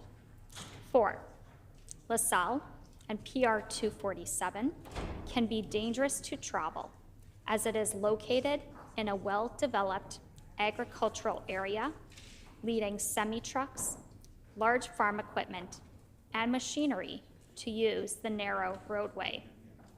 5, most recently, in 2020, 17-year-old Chloe Boyle lost her life traveling down the road to school, tragically losing control on the loose gravel. Previously, there were several collisions that occurred on PR 247, causing damages and non-fatal injuries. 6, due to the active nature of this roadway, it is needing more maintenance to deal with loose gravel and large potholes caused by the daily wear and tear of drivers and equipment, leading to dangerous driving conditions, especially in wintertime. 7, there are local online groups with over 2,000 members dedicated to inquiring about the roadway conditions of PR 247 and 330, posting consistently and asking for updates or sharing issues that are happening that may affect families and their young drivers. We petition the Legislative Assembly of Manitoba as follows. 1, to urge the provincial government to assist in paving Provincial Road 247 to LaSalle from Manitoba Highway 3. 2, to urge the provincial government to ensure the safety of local residents and young drivers who use Provincial Road 247 from LaSalle so that they have a safe way to access education year-round. This is signed by Crystal Malenko, Helen Denhard, Ted Hendard, and many, many more Manitobans. The Honourable Member for Spruce Woods. Honourable Speaker, I wish to present the following petition to the Legislative Assembly of Manitoba. The background to this petition is as follows. Number 1, Provincial Trunk Highway 34 is a 2-lane provincial primary highway that runs from the U.S. border where it meets with ND 20 to PTH 16 at the town of Gladstone. Number 2, PTH 34 runs north-south in the south-central region of the province. It is the main highway for the towns of Crystal City, Pilot Mound, and Holland, serving as a main corridor for the semi-trailers, farm equipment, daily drivers, and local school bus routes. Number 3, a new bridge is currently being constructed over the Assiniboine River at PTH 34 north of Holland in the RM of Victoria. The bridge serves as an important north-south link over the Assiniboine River between the Trans-Canada Highway and PTH 2. 4, the deterioration of PTH 34 has raised major concerns due to its narrow shoulders and numerous deep potholes that pose serious safety risks, considering farmers often need to use the highway to transport heavy equipment. Number 5, construction of a new bridge in accordance current design codes and the RTAC standard located on PTH 34 crossing the Assiniboine River will support trade and commerce and improve public safety in the area, and also accommodate flood events on the Assiniboine River. We petition the Legislative Assembly of Manitoba as follows. To urge the provincial government to address the conditions of the Provincial Trunk Highway 34, making the necessary upgrades to RTAC standard, and to resurface the road once the new bridge has been completed. This petition has been signed by Kim Klund, Hazel Mayo, Jean Harris, and many, many other Manitobans. The honourable member for Turtle Mountain. Thank you, Honourable Speaker. Honourable Speaker, I wish to present the following petition to the Legislative Assembly of Manitoba. The background of this petition is as follows. Number one, Provincial Trunk Highway 34, PTH 34, is the two-lane provincial primary highway that runs from the U.S. border where it meets with ND 20 and PTH 16 at the town of Gladstone. Number two, PH 34 runs north-south in the south-central region of the province. It is main highway for the towns of Crystal City, Highland Mount, and Holland, serving as a main corridor for semi-trailers, farm equipment, daily drivers, and local school bus routes. 3. The new bridge is currently being constructed over the Assiniboine River at PH 34, north of Holland, and is the RM of Victoria. The bridge serves as an important north-south link over the Assiniboine River between the Trans-Canada Highway and PTH 2. Number 4, the deterioration of PTH 34 has raised major concerns due to its narrow shoulders and numerous deep potholes that pose serious safety risks, considering farmers often need to use this highway to transport heavy equipment. Number 5, the construction of a new bridge in accordance with current design codes for the RTAC standard located at PTH 34 crossing the Assiniboine River will support trade and commerce and improve public safety in the area, and also accommodate flood events on the Assiniboine River.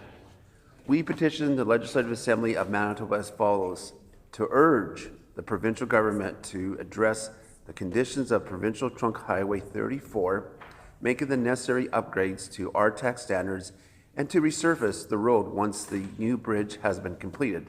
This has been signed by Billy McViver, Shannon Hapko, and Eric Dirksen, and many, many Manitobans. The honourable member for Selkirk. Good afternoon. Thank you, Honourable Deputy Speaker. I wish to present the following petition to the Legislative Assembly of Manitoba. The background to this petition is as follows. Number 1, LaSalle is the largest urban center in the RM of McDonald, with a population of over 2,600. The community members are active in establishing facilities and infrastructure that will meet the needs of a rapidly growing urban center. Number 2, LaSalle is one of Manitoba's fastest growing communities, having grown over 60% since 2016, and is an attractive place for commuters who work within Winnipeg city limits. Number 3, Provincial Road 247 is frequently used by buses, parents, and new drivers, as it is the fastest and most direct route for Sanford Collegiate students from LaSalle to get to and from school. Number 4, LaSalle and Provincial Road 247 can be dangerous to travel, as it is located in a well-developed agricultural area, leading semi-trucks, large farm equipment, and machinery to use the narrow roadway. Number 5, most recently in 2020, 17-year-old Chloe Boyle lost her life traveling down the road to school, tragically losing control on the loose gravel. Previously, there were several collisions that occurred on Provincial Road 247, causing damages and non-fatal injuries. Number 6, Due to the active nature of this roadway, it is needing more maintenance to deal with loose gravel and large potholes caused by the daily wear and tear by drivers and equipment, leading to dangerous driving conditions, especially in wintertime. Number 7, they are local online groups with over 2,000 members dedicated to inquiring about the roadway conditions of Provincial Road 247 and 330, posting consistently and asking for updates or sharing issues that are happening that may affect families and their young drivers. Honorable Deputy Speaker, we petition the Legislative Assembly of Manitoba as follows. Number 1, to urge the provincial government to assist in paving Provincial Road 247 to LaSalle from Manitoba Highway 3. Number 2, to urge the provincial government to ensure the safety of local residents and young drivers who use Provincial Road 247 from LaSalle so that they have a safe way to access education year-round. Honorable Deputy Speaker, this petition has been signed by Dylan Quilty, Luke Lovenjack, Dylan Bell, and many other fine Manitobans.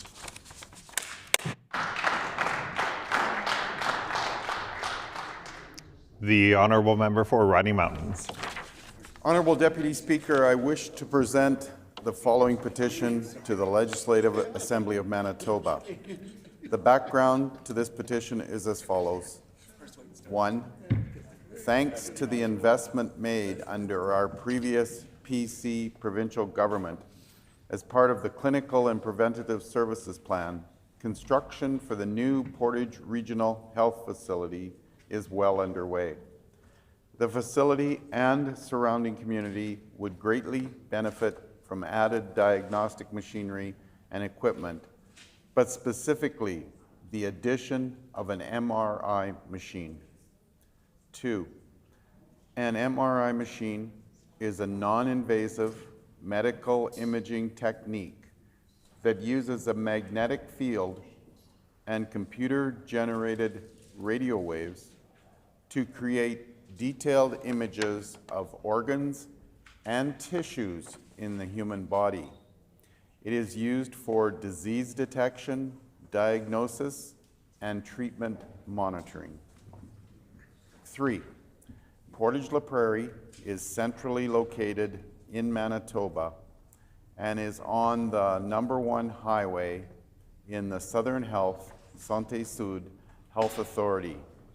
Currently, there's only one MRI machine in the RHA.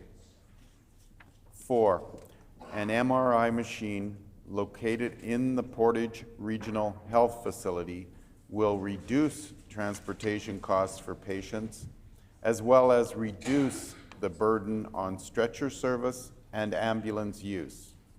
It will bring care closer to home and reduce wait times for MRI scans across the province. 5, located around Portage La Prairie are the Dakota Teepee, Dakota Plains, Sandy Bay, and Long Plains First Nations reserves. Indigenous peoples in Canada disproportionately face barriers in access to services and medical care. An MRI machine located in the Portage Regional Health Facility will bring care closer to their home communities and provide greater access to diagnostic testing. 6, located in close proximity to the new Portage Regional Health Facility is the Southport Airport. This aerodrome has a runway length that is more than adequate to support medical air ambulance services. This would provide the opportunity to transport patients by air from more remote communities to access MRI imaging services. 7, the average wait times for Manitobans to receive an MRI scan is currently 6 to 8 months. Having an MRI machine in the Portage Regional Health Facility will help reduce these wait times for patients and provide better care sooner. We petition the Legislative Assembly of Manitoba as follows: to urge the provincial government to support the investment and placement of an MRI machine in the Portage Regional Health Facility in Portage La Prairie, Manitoba. Honourable Deputy Speaker, this petition has been signed by Brandwin Kinnear, Vicky Cote, Roland Cote, and many other fine Manitobans. Thank you, Honourable Deputy Speaker. The Honourable Member for La Vérendrye. Thank you, Honourable Deputy Speaker. I wish to present the following petition. To the Legislative Assembly of Manitoba. The background to this petition is as follows. 1. Provincial Road 210, PR 210, is 117.3 kilometer, 72.8 mile highway in the Eastman region of Manitoba that connects the towns and communities of Woodridge, Marchand, La Broquerie, St. Anne, Landmark, Linden, Ile-des-Chênes, and St. Adolphe. 2, a significant portion of PR 210 also runs through the constituency of La Vérendrye. 3, PR 210 is a significant commuting route for Eastman families and is also notably used by those in the agriculture, tourism, trade, and commerce industries. 4, the condition of PR 210 from Woodridge to Highway 12 is in an unacceptable state of disrepair. 5, the planned pavement upgrade was promised more than 20 years ago when it was constructed with a flat surface suitable for pavement, but has yet to be completed. 6, the condition of PR 210 from Woodridge to Highway 12 is in such bad shape that firefighters, police, and paramedic services are severely delayed when responding to emergencies. 7, the Minister of Transportation and Infrastructure, as well as the Premier, have a duty to respond to infrastructure needs identified by rural communities. We petition the Legislative Assembly of Manitoba as follows. 1, to urge the Minister of Transportation and Infrastructure to prioritize the reconstruction of Provincial Road 210. 2, to urge the provincial government to include the stretch of Provincial Road 210 from Woodridge to Highway 12 in its reconstruction plans. This petition has been signed by Juliana Gagne, Brent Bolin, Brenda Collins, and many, many other Manitobans.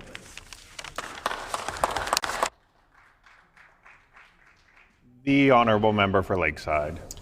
Thank you, Honourable Deputy Speaker, and I wish to present the following petition to the Legislative Assembly of Manitoba. And the background to this petition is as follows. Number 1, due to evolving scientific evidence, the Canadian Cancer Society is now urging all provinces and territories to lower the starting age for breast screening to 40.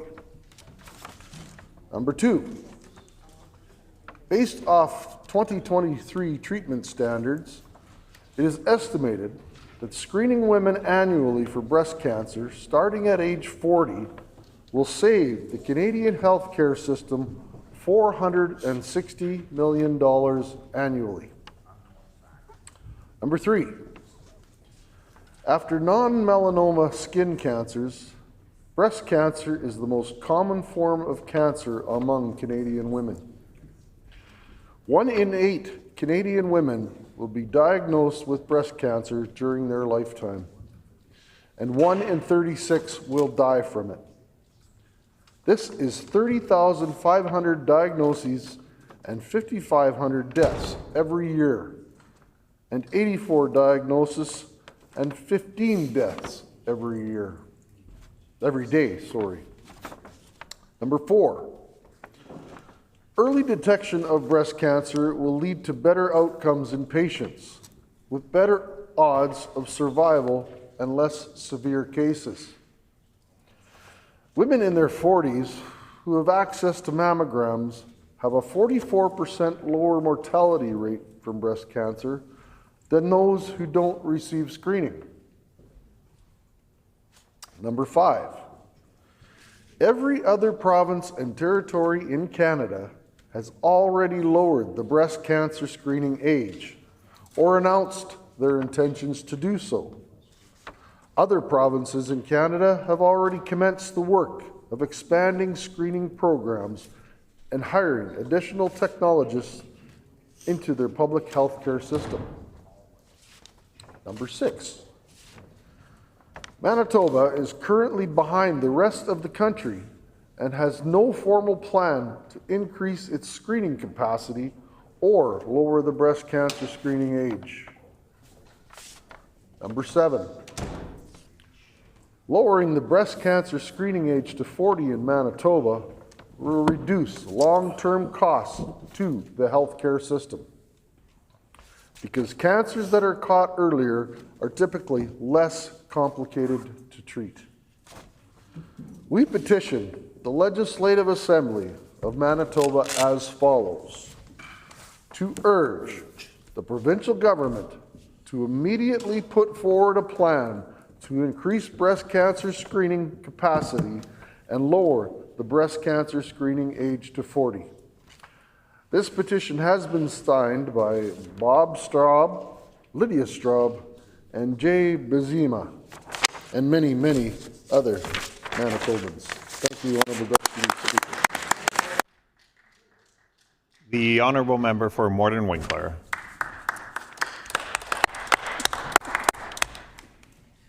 Honourable Speaker, I wish to present the following petition.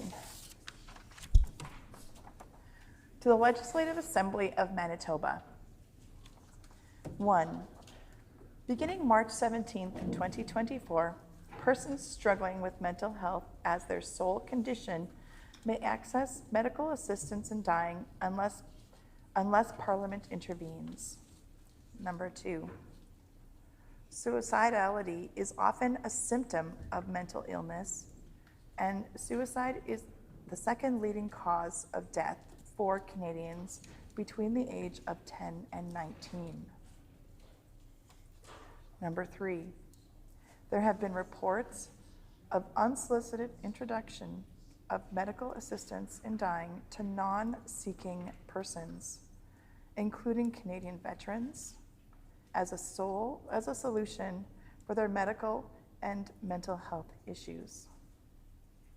Number 4, legal and medical experts are deeply concerned that permitting Canadians suffering from depression and other mental illnesses to access euthanasia would undermine suicide prevention efforts and risk normalizing suicide as a solution for those suffering from mental illness. Number 5, the federal government is bound by the Charter of Rights and Freedoms to advance and protect the life, liberty, and security of its citizens. Number 6, Manitobans consider it a priority to ensure that adequate supports are in place for mental health of all Canadians. Number 7, vulnerable Manitobans must be given suicide prevention counseling instead of suicide assistance. Number 8, the federal government should focus on increasing mental health supports to provinces and improve access to these supports instead of offering medical assistance in dying for those with mental illness. We petition the Legislative Assembly of Manitoba as follows. Number 1, to urge the provincial government to lobby the federal government to stop the expansion of medical assistance in dying to those for whom mental illness is a sole condition. Number 2, to urge the provincial government to lobby the federal government to protect Canadians struggling with mental illness by facilitating treatment, recovery, and medical assistance in living, not death. This petition was signed by Deanna McConnelly, Joanne Sinclair, and Vic Funk, and many other Manitobans. Thank you.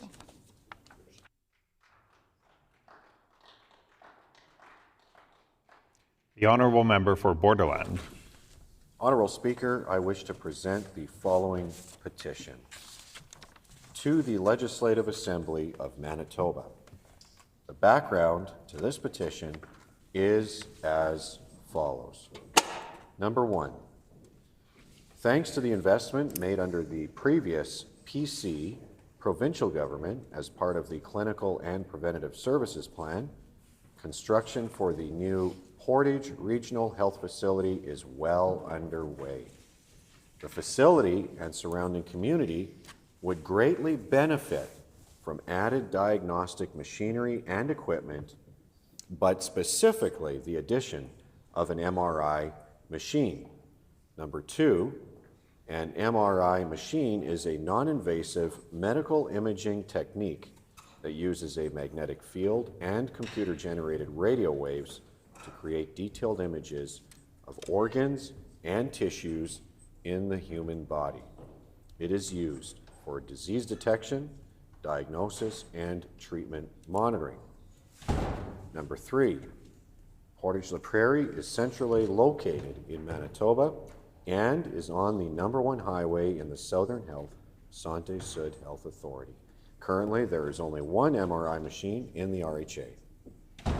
Number 4, an MRI machine located in the Portage Regional Health Facility will reduce transportation costs for patients, as well as reduce the burden on stretcher service and ambulance use. It will bring care closer to home and reduce wait times for MRI scans across the province. Number 5. Located around Portage la Prairie are the Dakota Teepee, Dakota Plains, Sandy Bay, and Long Plains First Nations reserves. Indigenous peoples in Canada disproportionately face barriers in access to services and medical care. An MRI machine located in the Portage Regional Health Facility will bring care closer to their home communities and provide greater access to diagnostic testing. Number 6, located in close proximity to the new Portage Regional Health Facility is the Southport Airport. This aerodrome has a runway length that is more than adequate to support medical air ambulance services. This would provide the opportunity to transport patients by air from more remote communities to access MRI imaging services. Number 7, the average wait times for Manitobans to receive an MRI scan is currently 6 to 8 months. Having an MRI machine in the Portage Regional Health Facility will help reduce these wait times for patients and provide better care sooner. We petition the Legislative Assembly of Manitoba as follows: to urge the provincial government to support the investment and placement of an MRI machine in the Portage Regional Health Facility in Portage la Prairie, Manitoba. This petition has been signed by Marie Clearwater, Velma Sanders, and Carol Cromarty. Right on. And many, many, many Manitobans. The Honourable Member for Steinbach. Thank you, Honourable Deputy Speaker. I wish to present the following petition to the Legislative Assembly of Manitoba, and these are the reasons for this petition. 1, thanks to the investment made under the previous PC provincial government as part of the clinical and preventative services plan, construction for the new Portage Regional Health Facility is well underway. The facility and surrounding community would greatly benefit from added diagnostic machinery and equipment, but specifically the addition of an MRI machine. 2, an MRI machine is a non-invasive medical imaging technique that uses a magnetic field and computer-generated radio waves to create detailed imaging of organs and tissues in the human body. It is used for disease detection, diagnosis, and treatment monitoring. 3, Portage la Prairie is centrally located in Manitoba and is on the #1 highway in the Southern Health Santé Sud Health Authority. Currently, there is only one MRI machine in the RHA. 4, an MRI machine located in the Portage Regional Health Facility will reduce transportation costs for patients, as well as reduce the burden on stretcher service and ambulance use. It will bring care closer to home and reduce wait times for MRI scans across the province. 5, located around Portage la Prairie are the Dakota Teepee, Dakota Plains, Sandy Bay, and Long Plains First Nations reserves. Indigenous peoples in Canada disproportionately face barriers in access to services and medical care. An MRI machine located in the Portage Regional Health Facility will bring care closer to their home communities and provide greater access to diagnostic testing. 6, located in close proximity to the new Portage Regional Health Facility is the Southport Airport.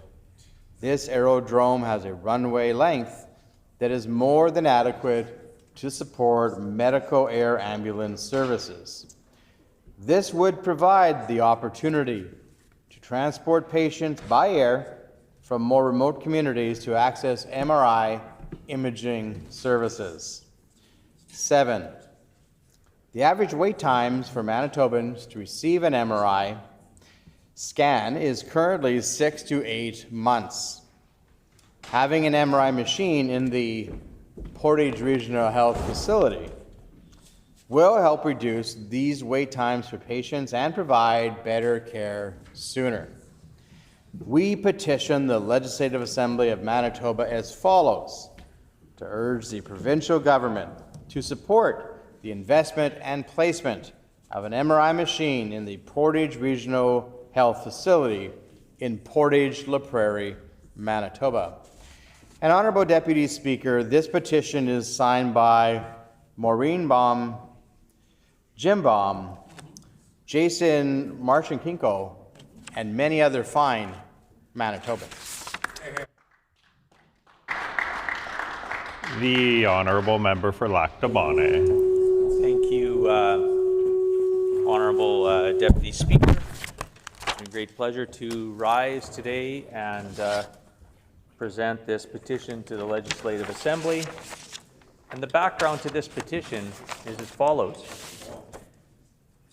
Number one, the federal government has mandated a consumption-based carbon tax with the stated goal of financially pressuring Canadians to make decisions to reduce their carbon emissions. Number two, Manitoba Hydro estimates that even with a high efficiency furnace, the carbon tax is costing the average family over $200 annually, even more for those with older furnaces.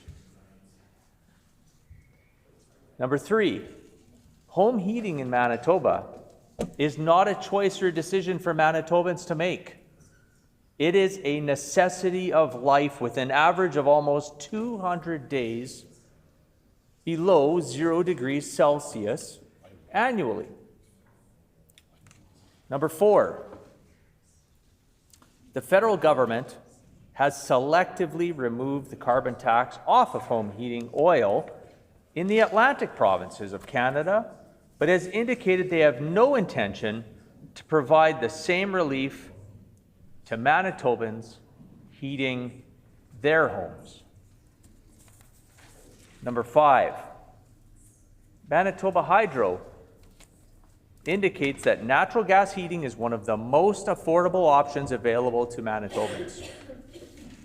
And it can be cost prohibitive for households to replace their heating source.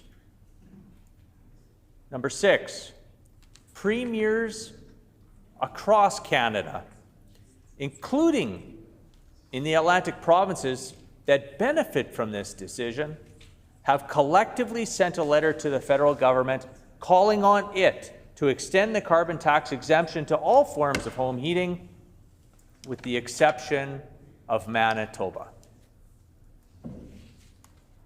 Number seven, Manitoba is one of the only provincial jurisdictions to have not agreed with the stance that all Canadians' home heating bills should be exempt from the carbon tax. Number eight, provincial leadership in other jurisdictions have already committed to removing the federal carbon tax from home heating bills. Honourable Deputy Speaker, we petition the Legislative Assembly of Manitoba as follows: to urge the provincial government to remove the federal carbon tax on home heating bills for all Manitobans, to provide them much needed relief. Honourable Deputy Speaker, this petition is signed by Jennifer Clan, Rob Clan, Don Zoof, and many more fine Manitobans. The Honourable Member for Roblin. Thank you, Honourable Deputy Speaker. I wish to present the following petition. The background to this petition is as follows. Phoenix School, a kindergarten to grade 5 school located in Headingley, has experienced consistent enrollment growth over the last several years. Enrollment is expected to reach 275 students in the next 2 years. Because the school is now over capacity, the school division has had to install portable classrooms on site as of fall 2024. For several consecutive years, the top capital priority of the St. James Assiniboia School Division has been the renovation and expansion of Phoenix School. In 2022, the Phoenix School expansion and renovation project was approved to proceed to the design phase. The project included, among other amenities, a new gymnasium, 2 new classrooms, a multi-purpose room, and room for 74 childcare spaces. In June 2024, the school division received notice from the provincial government that the project has been deferred. There is no guarantee if or when the project will move forward. There are currently hundreds of children on a wait list for childcare in Headingley. The daycare operator in Phoenix School has been told that they will continue to have space within the school for the 2024-2025 school year only, that further expansion of childcare space within the school is not possible, and that space may be reduced moving forward due to the shortage of classrooms. If new space is not constructed as planned, many families may be left without childcare. It is critical that the expansion and renovation of Phoenix School proceed as planned in order to support the needs of students, teachers, and families in the growing community of Headingley. We petition the Legislative Assembly of Manitoba as follows: to urge the provincial government to proceed with the planned renovation and expansion of Phoenix School without further delay. And this petition is signed by Annabelle Lapuz, Aliana Lapuz, Marlon Canto, and many, many other Manitobans.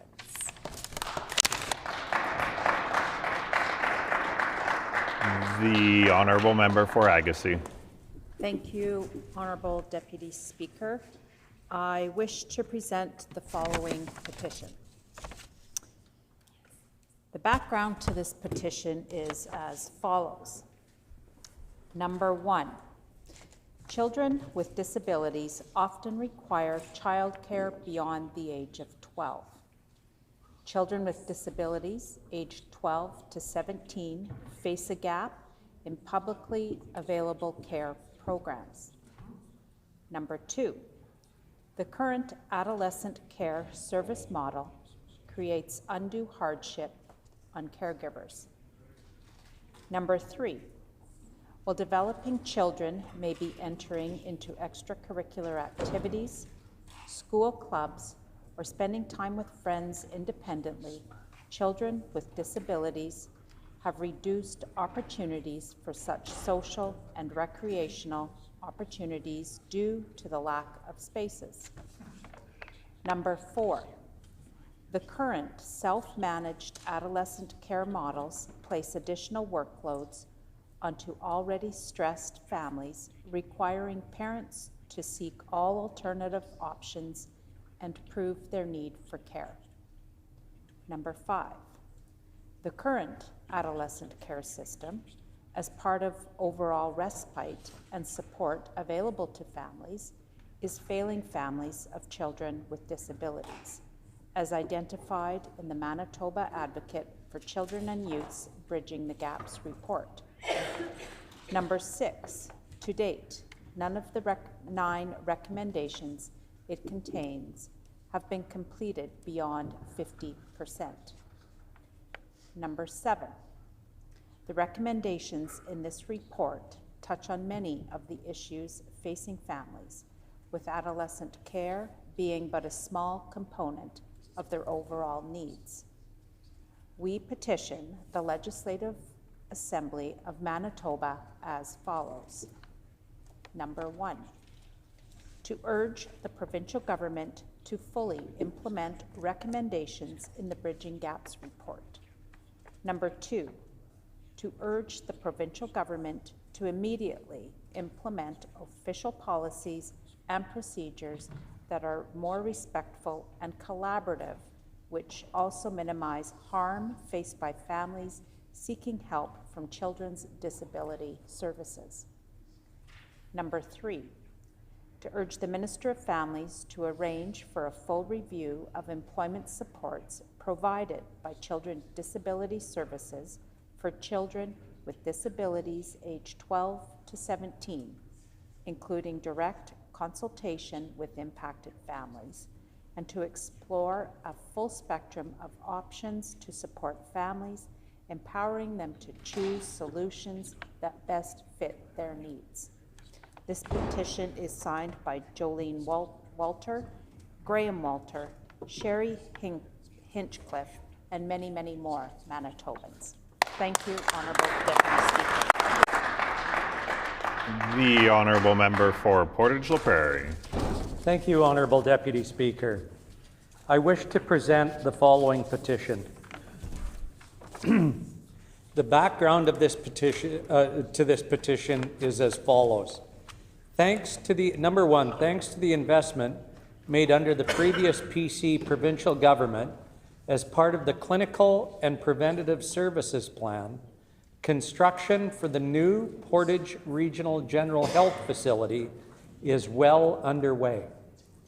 The facility and surrounding community would greatly benefit from an added diagnostic machinery and equipment, but specifically the addition of an MRI machine. Number two, an MRI machine is a non-invasive medical imaging technique that uses a magnetic field and a computer-generated radio waves to create detailed images of organs and tissues in the human body. It is used for disease detection, diagnosis, and treatment monitoring. Number three, Portage-La Prairie is centrally located in Manitoba and is on number 1 highway in the Southern Health Santé Sud Health Authority. Currently, there is only one MRI machine in the RHA. Number 4, an MRI machine located in the Portage Regional Health Facility will reduce transportation costs for patients, as well as reduce the burden on stretcher service and ambulance use. It will bring care closer to home and reduce wait times for MRI scans across the province. Number 5, located around Portage-La Prairie are Dakota Teepee, Dakota Plains, Sandy Bay, and Long Plains First Nations reserves. Indigenous peoples in Canada disproportionately face barriers in access to services and medical care. An MRI machine located in the Portage Regional Health Facility will bring care closer to their home communities and provide greater access to diagnostic testing. Number 6, located in the close proximity to the new Portage Regional Health Facility is the Southport Airport. This aerodrome has a runway length that is more than adequate to support medical air ambulance services. This would provide the opportunity to transport patients by air from more remote communities to access MRI imaging services. Number 7, the average wait time for Manitobans to receive an MRI scan is currently 6 to 8 months. Having an MRI machine in the Portage Regional Health Facility will help reduce these wait times for patients and provide better care sooner. We petition the Legislative Assembly of Manitoba as follows: to urge the provincial government to support the investment and placement of an MRI machine in the Portage Regional Health Facility in Portage-La Prairie, Manitoba.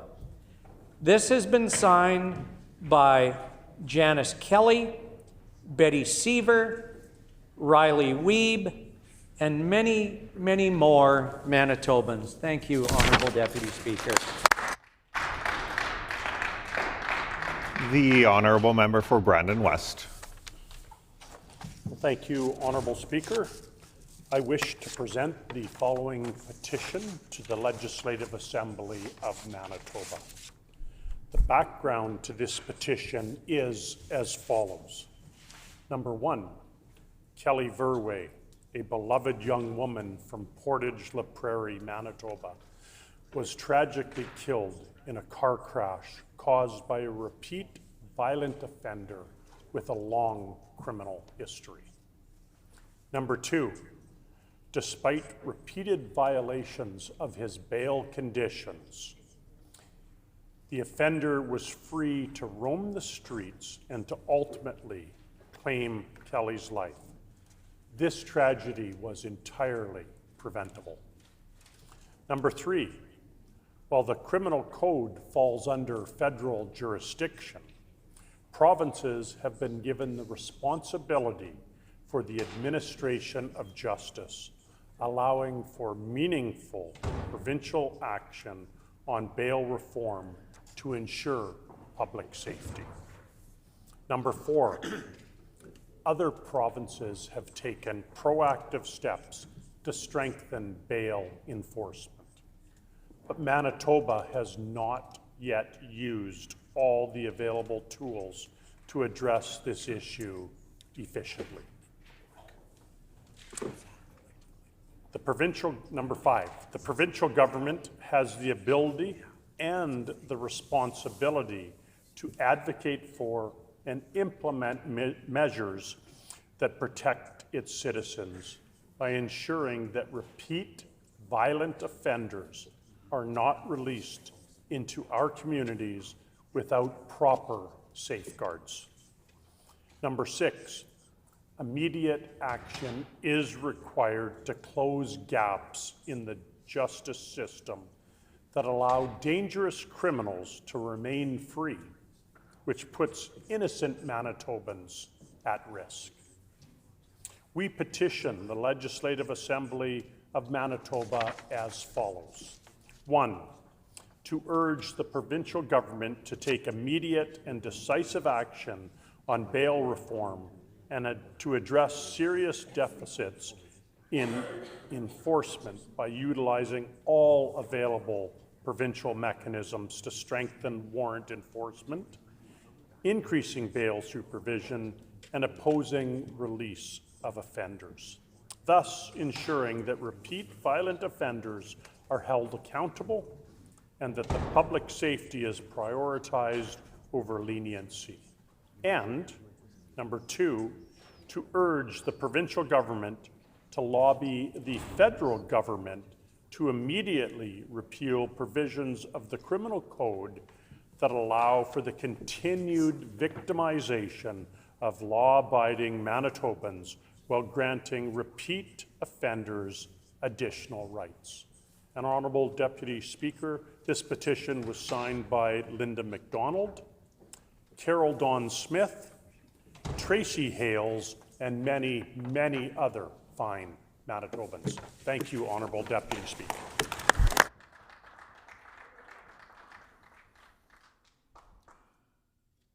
Grievances, orders of the day, government business, government House Leader.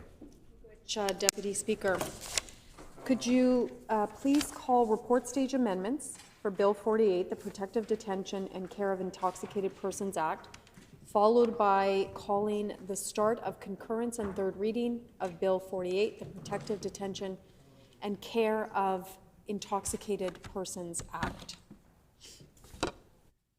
We will now move on to report stage amendments for Bill 48, the Protective Detention and Care of Intoxicated Persons Act, followed by concurrence and third reading of Bill 48. The Honourable Member for Portage-La Prairie. Thank you, Honourable Deputy Speaker. I move, seconded by the member for Morden Winkler, that Bill 48 be amended by adding the following after clause 12.2. Consultation, 12.3. A regulation must not be made or amended under this act until the minister responsible for this act has provided an opportunity for public consultation about the proposed regulation or amendment. The consultation must be for a period of at least 45 days and include at least one public meeting with the minister.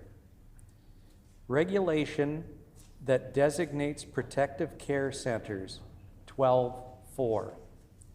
In addition to the public consultation requirement under subsection 3, a regulation that designates a facility or part of a facility as a protective care center under clause 1C must not be made until the minister responsible for this act publishes a plan that A, identifies the impacts of the proposed protective care center on the community in which the proposed center is to be located, and B, proposes how to address these impacts.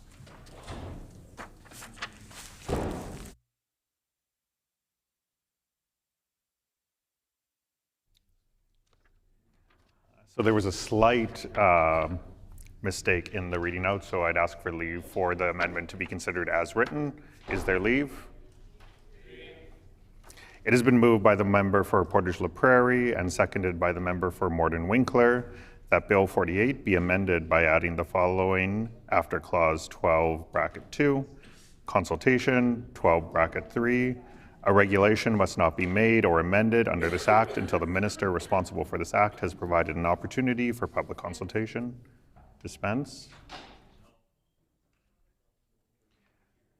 Opportunity for public consultation about the proposed regulation or amendment. The consultation must be for a period of at least 45 days and include at least one public meeting with the minister.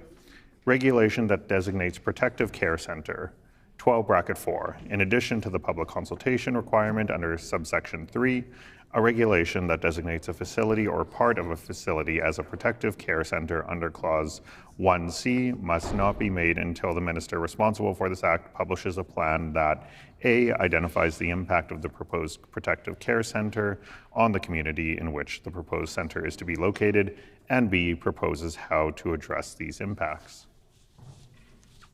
The honourable member for Portage La Prairie.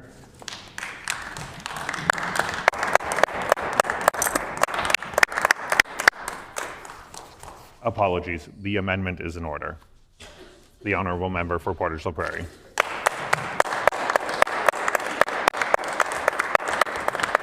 Thank you so much, Honourable Deputy Speaker.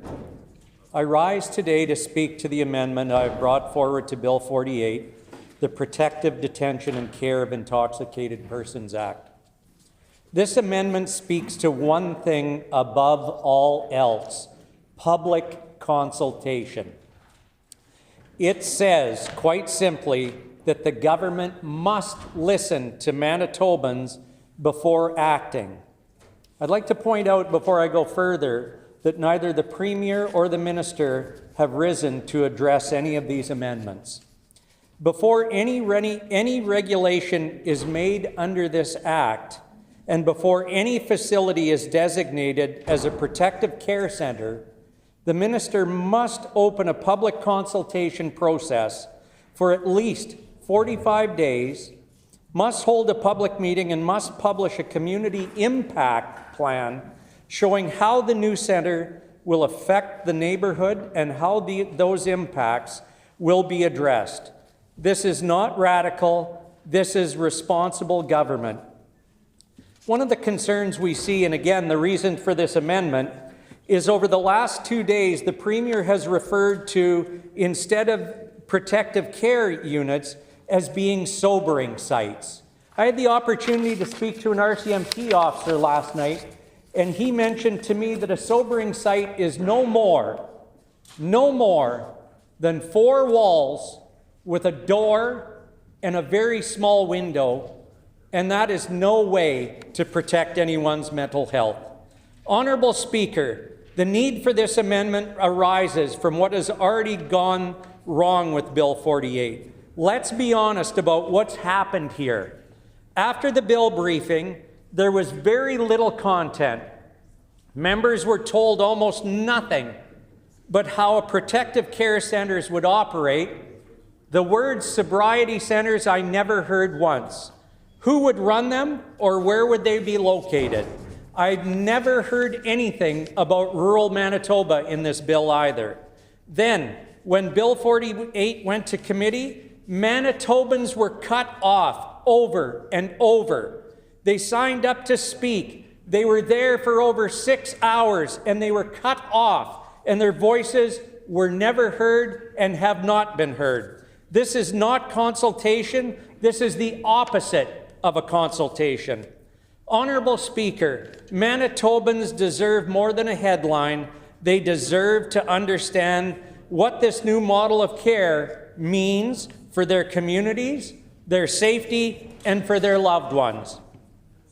If the government won't provide that clarity up front, then this amendment will make sure they have to do it before any regulations are passed on any facility is designated. This amendment adds 2 new subsections to Section 12 of the bill. First subsection 12.3 says that no regulations under this act can be made or amended until the public has had at least 45 days to provide feedback, including at least one public meeting with the minister present. That's what accountability is. The ministers shouldn't be hiding behind closed doors. They should be in front of Manitobans answering their questions. Second subsection 12.4 says that before the government can designate a facility as a protective care center, not a sobriety center, the minister must publish a plan identifying the community impacts, things like safety, accessibility, proximity to schools or residences, and explain how these impacts will be addressed. It's a simple principle. You don't drop a new kind of detention and care facility into a neighborhood without doing homework and talking to the people that live and work there. Honorable Speaker, protective care centers are not just ordinary facilities. They are places where people who are intoxicated will be detained, sometimes against their will, for their own safety. That is serious power. It must be exercised with care, transparency, and oversight. And I must state again, are these sobriety centers or are these protective care units? The question has never been answered. This is a serious. Communities have a right to know where these centers will be located, what kind of people will be brought there, how safety will be maintained, what services will be available, and how government will mitigate any impacts on the surrounding area. Right now, none of that information is available. This bill gives the minister unilateral powers to make those decisions, not in front of us all here, but behind closed doors. This amendment changes that. It forces the government to face public before acting. If the government truly believes these centers will help people, then they should have no issue standing before Manitobans to explain how and why. Honorable Speaker, this government's handling of Bill 48 has absolutely eroded public trust. The lack of detail at briefing, the decisions to limit presentations at committees, these are not small procedural errors. They send a message that the public input doesn't matter. But it does matter, because when you're talking about detaining people, even for care, even for safety, you must take extra care to bring all the people along. Our amendment restores that trust. It ensures the next time the government moves forward with regulations or a facility designation, Manitobans are part of the process from day one. Honorable Speaker, public consultation isn't just about democracy, it's about practical outcomes. When communities are engaged early, they raise legitimate concerns about traffic, about safety, about access to social services, about partnerships with local agencies. Those are details that make or break a program like this. By requiring consultation and a community impact plan, we prevent avoidable conflicts. Consultation is not a delay, it's the foundation for success. Honorable Speaker, our Progressive Conservative team supports the goal of helping intoxicated Manitobans find care instead of ending up in jail or an emergency room. But we cannot support a process that leaves the public in the dark, silences voices, and hands unchecked power to the minister. This amendment brings back Bill 48 back to where it should have been from the start, rooted in transparency, accountability, and respect for all Manitobans. Before regulation is passed, talk to the people. Before a facility is designated, assess the impact and share it publicly. That's how you build trust. That is how you protect communities. And that is how you make sure this legislation actually works in practice, not just a paper exercise. Honorable Speaker, I urge every member in this House to support this amendment, not for political reasons, but because Manitobans deserve to be heard. They deserve to have a voice, and they deserve to know the truth about how this law will affect their lives. If the government truly wants to move Bill 48 forward, this is the way to do it, with openness, with consultation, with respect, and to be thinking about others. Honorable Deputy Speaker, a sobering sight when we talk about methamphetamine poisoning, it can take between 3 and 10 days to be removed from the system. We're talking about 72 hours. There has been no talk of any mental health work being done over that time. Again, there is so many unanswered questions here. We must get this right. Please, please, let's go after these amendments. Time Thank you. Has expired. The Honourable Minister of Families. Which, Deputy Speaker, I'm pleased to put a couple of words on the record in respect of the member opposite's amendment to Bill 48, the final of 3 amendments. When he started his 10 minutes just now, he said that, we must listen to Manitobans. And I want to assure the member opposite, the member for Portage Prairie, and every single member opposite in opposition, that we do listen to Manitobans. And that's why we've brought forward Bill 48. Bill 48 is in a direct result of what we've heard time and time again while we were in opposition, and certainly while obviously we are in government. And members opposite are actively blocking what Manitobans want. Manitobans want to ensure that individuals that are vulnerable and that are at risk have safe space, the supports and the services that they need to keep themselves safe, to keep the public safe, to keep Manitoba families safe. That's what Bill 48 is.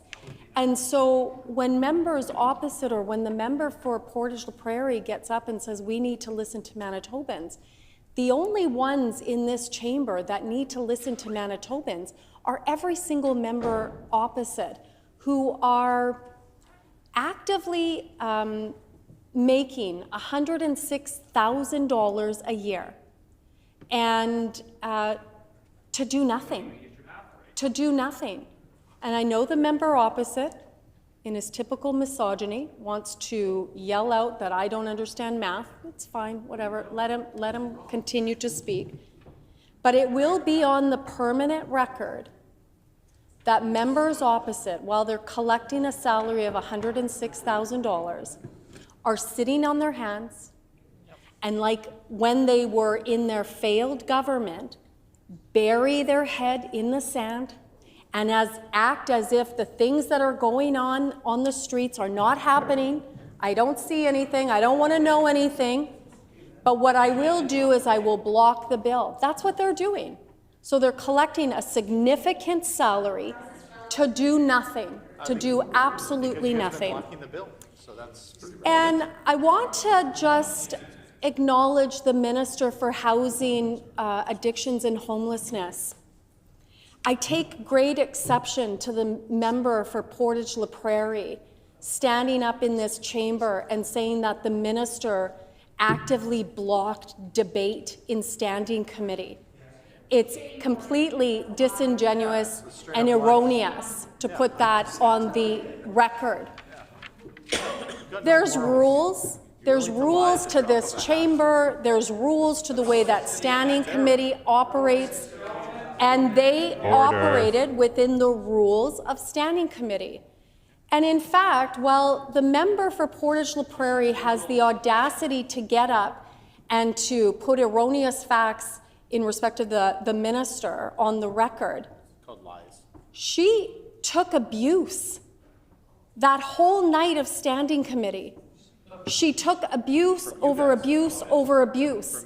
And for the member to stand up to talk about an Indigenous woman, an Indigenous minister in this chamber, not only that, and folks opposite can moan all they want, they can moan all they want, but to talk about the minister who was first elected in July of 2017, who, while her and I have served in this chamber together,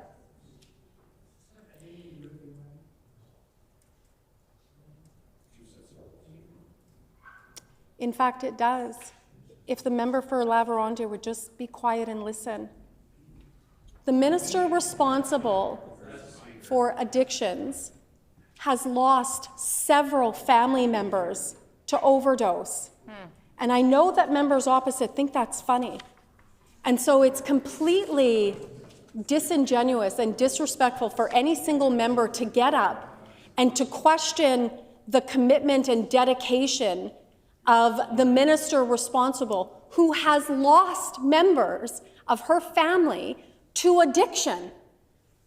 In fact, there are many of us, including myself, who lost my own mother to addiction. And so to imagine these members getting up in the chamber and feigning, pretending like they actually care for Manitobans that are struggling with addictions, and pretending that they actually care where they go. They don't care about these Manitobans. They just don't want them in their area. They don't care about these Manitobans and what happens to them, because if they did, they would finish all of this amendment business. They would finish with the political theatrics. They would finish with their political games. That's right. And they would support Bill 48. And this is nothing new for members opposite. You know, they had an opportunity for 7.5 years when they were in government to do right by Manitobans that are struggling with addictions. They had 7.5 years. They did nothing. They did nothing. They buried their head in the sand. They had multiple ministers that couldn't even really talk about the realities of the toxic drug supply in Manitoba, because they just don't know. They just don't know, and they just don't care. And for members opposite to moan and get all upset across the way as if I'm saying anything that they don't know is true and that we haven't said on the record previously. But they're showing Manitobans what they think and what they believe and how they feel about vulnerable Manitobans. Case in point is that during QP, the leader of the opposition, the member for Fort White, talked about Manitobans in one of his questions, I suppose, if that's what you can call it. He said he called Manitobans struggling with addictions a meth head. And there it is. That's what the leader of the opposition thinks about Manitobans who are struggling with addictions.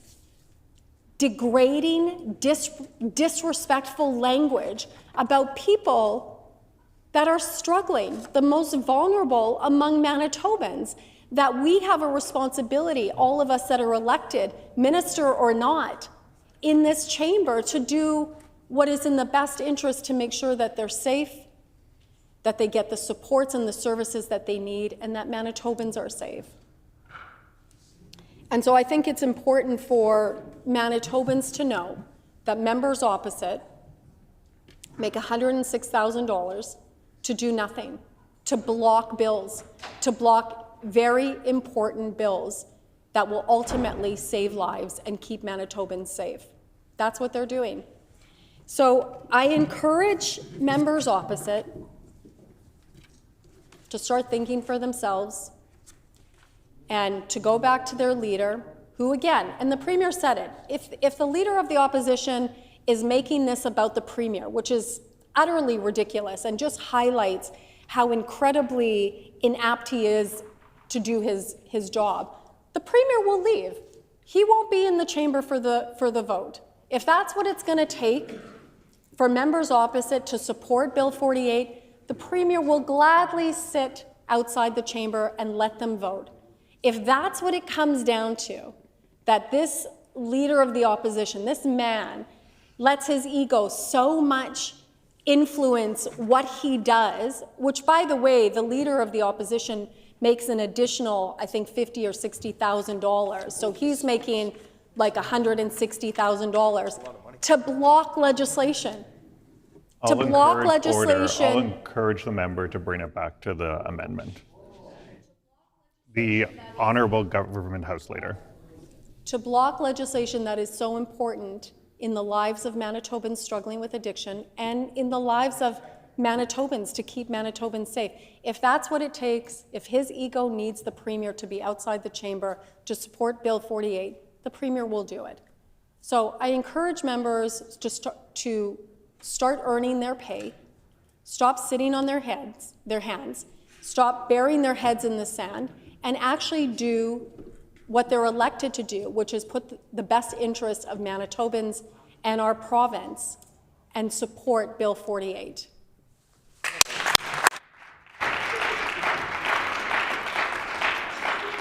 The Honourable Member for Fort Garry. Thank you, Honourable Deputy Speaker. As an independent, I certainly have no stake in the partisan back and forth that goes on in this building, but I am deeply disappointed in the government because they're playing games.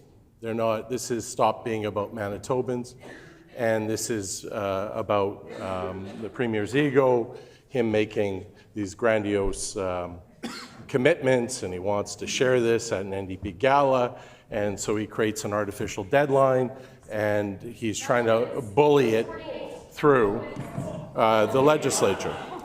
And listening to the government on these amendments, instead of debating in good faith, and instead of saying, you know what, we have better ideas than the opposite side, and tell us why these amendments are bad. They haven't done that. In fact, the second amendment, they said they supported it, and they supported it so much they voted against it. And this amendment, which is about consultation, and they say, well, we've consulted so much, that's why we have this bill. They didn't even speak why this amendment was bad.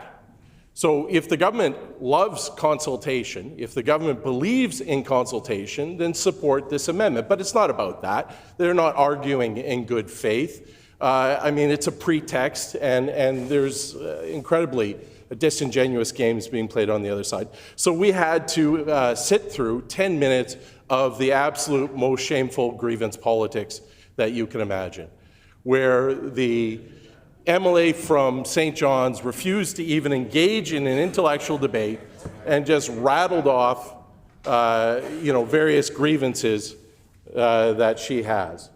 Now, it's a shame because this amendment wouldn't have been necessary if the government had done the work and actually consulted with the community.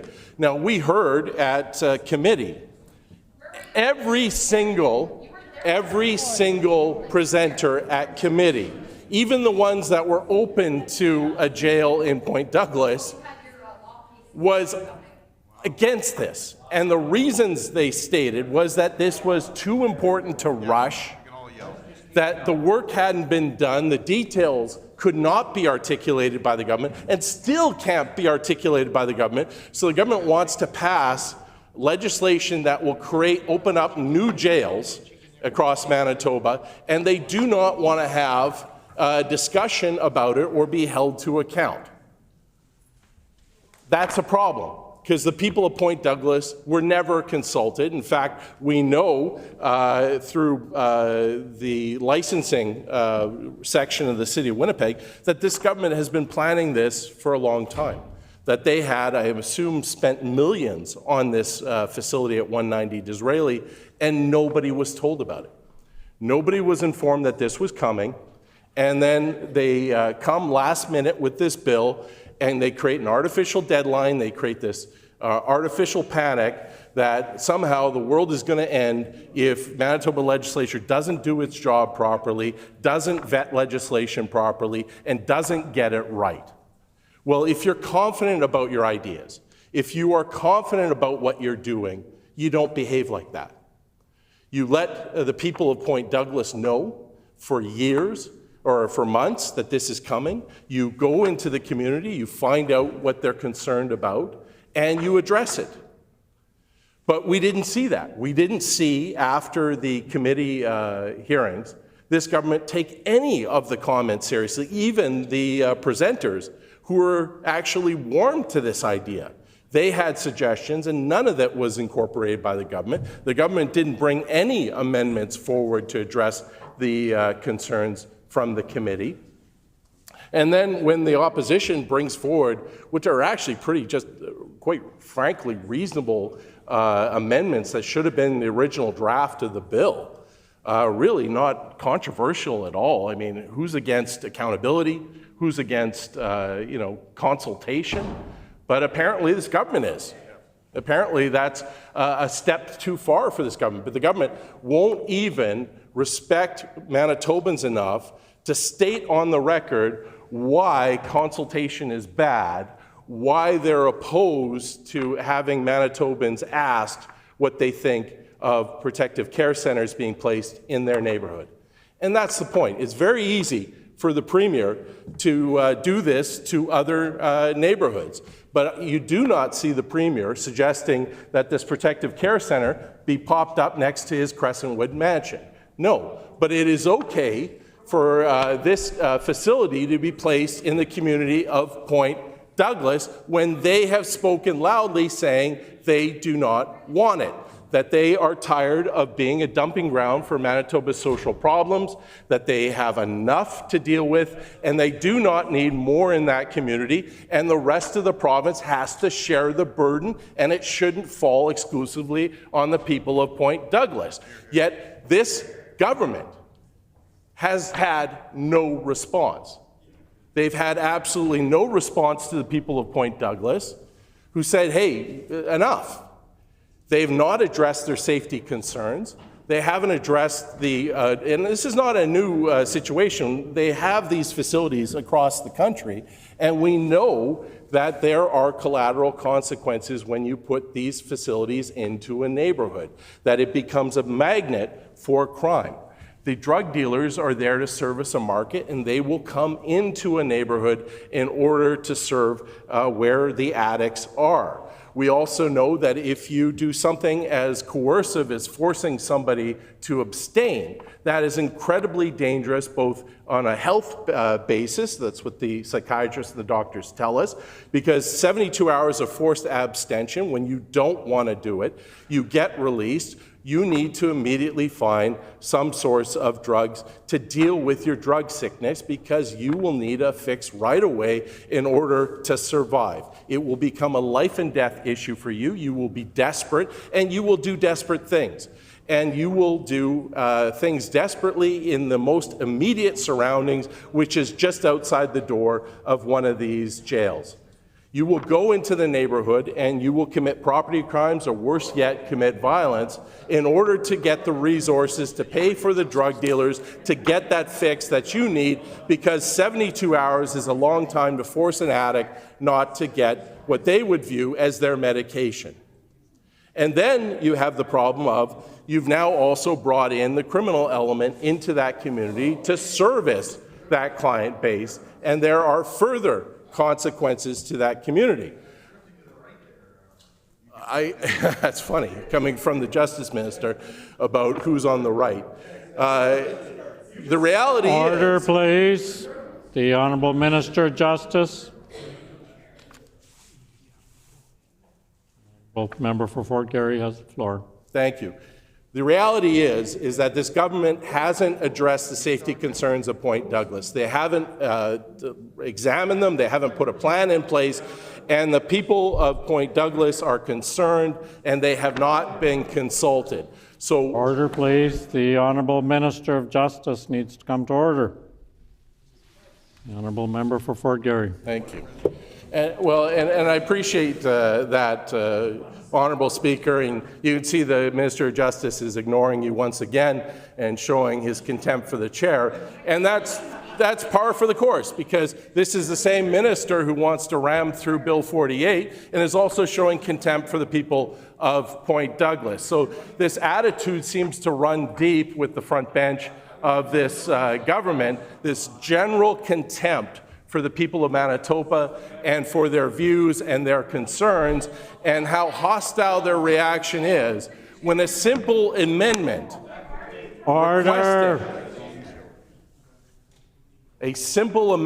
requesting that the government be forced to seek out Manitobans' opinion becomes something that they are hostile to and actively going to fight and vote against.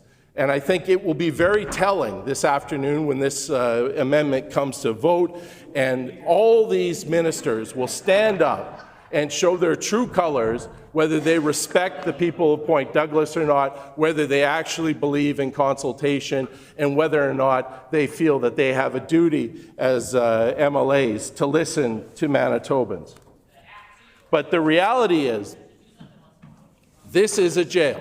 This is not a health spa, this is not a treatment facility, nothing like that will take place there. We're talking about opening up another jail in the Point Douglas neighborhood. That is extreme. Most reasonable people would say that if you were putting a jail in... Order, please. The Honourable Minister of Justice, for the third time, needs to come to order. The Honourable Member for Fort Garry. Thank you.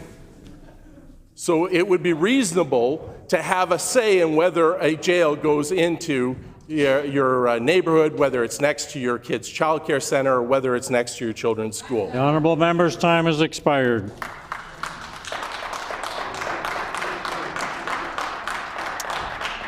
Seeing no further speakers, is the House ready for the question? The question before the House is the third report stage amendment to Bill 48, the Protective Detention and Care of Intoxicated Persons Act.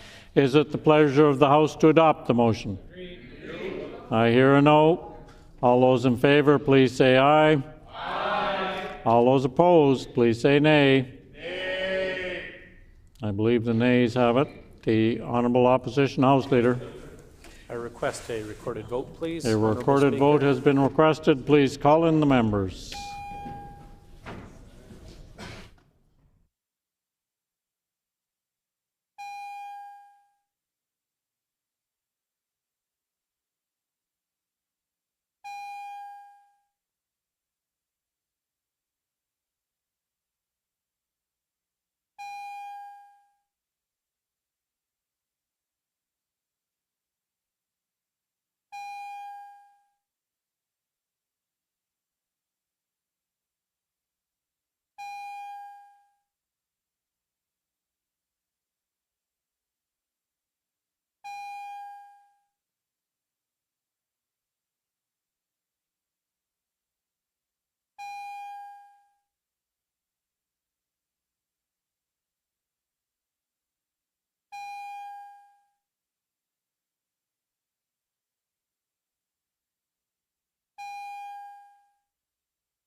The question before the House is the third report stage amendment to Bill 48, the Protective Detention and Care of Intoxicated Persons Act. Do members wish to have the amendment read? Agreed. Yes.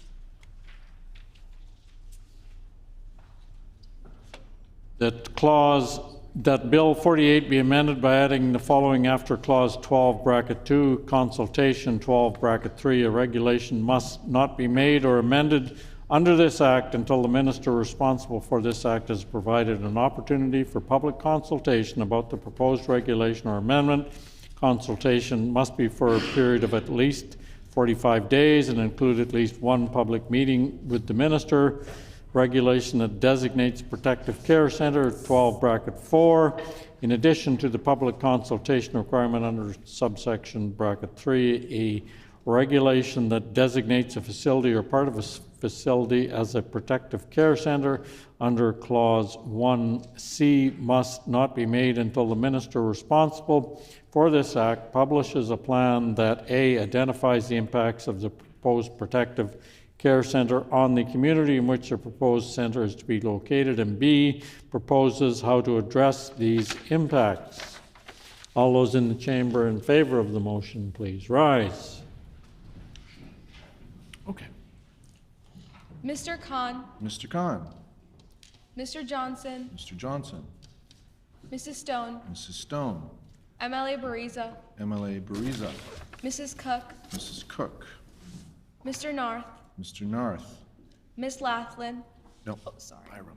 Miss Byram, Ms. Byram, Mrs. Hebert, Mrs. Hebert, Mr. Balkin, Mr. Balkin, Mr. Genter, Mr. Ginter, Mr. King, Mr. King, Mr. Iwasco, Mr. Iwasko, Mr. Vasiliu, Mr. Wasiliev, Mr. Vochuk, Mr. Wochuk, Mr. Nesbitt, Mr. Nesbitt, Mrs. Robbins, Mrs. Robbins, Mr. Pershatt, Mr. Pershatt, MLA Lamoureux. MLA Lamoureux.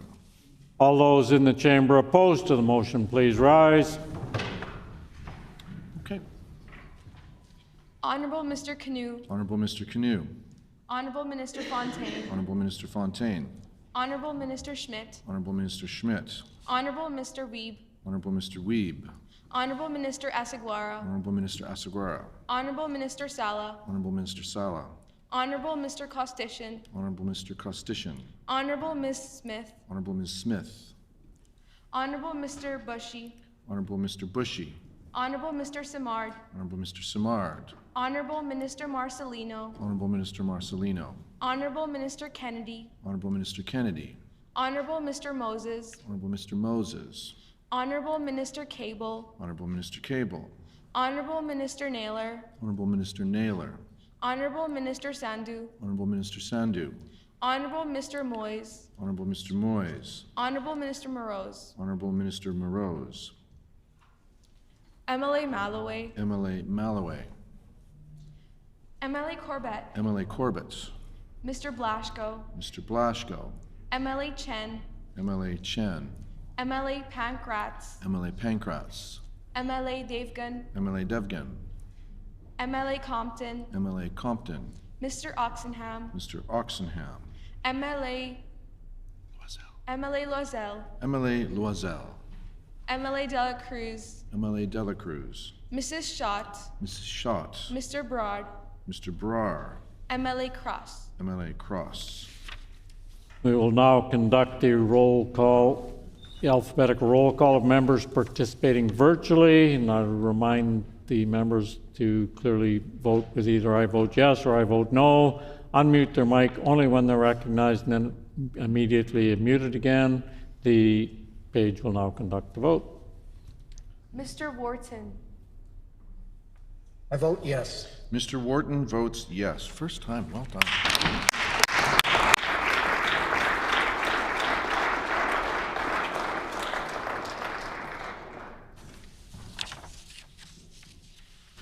Ayes 19, nays 31. The motion is accordingly defeated. In the hour being past 5 o'clock, this House is adjourned and stands adjourned until 1:30 tomorrow.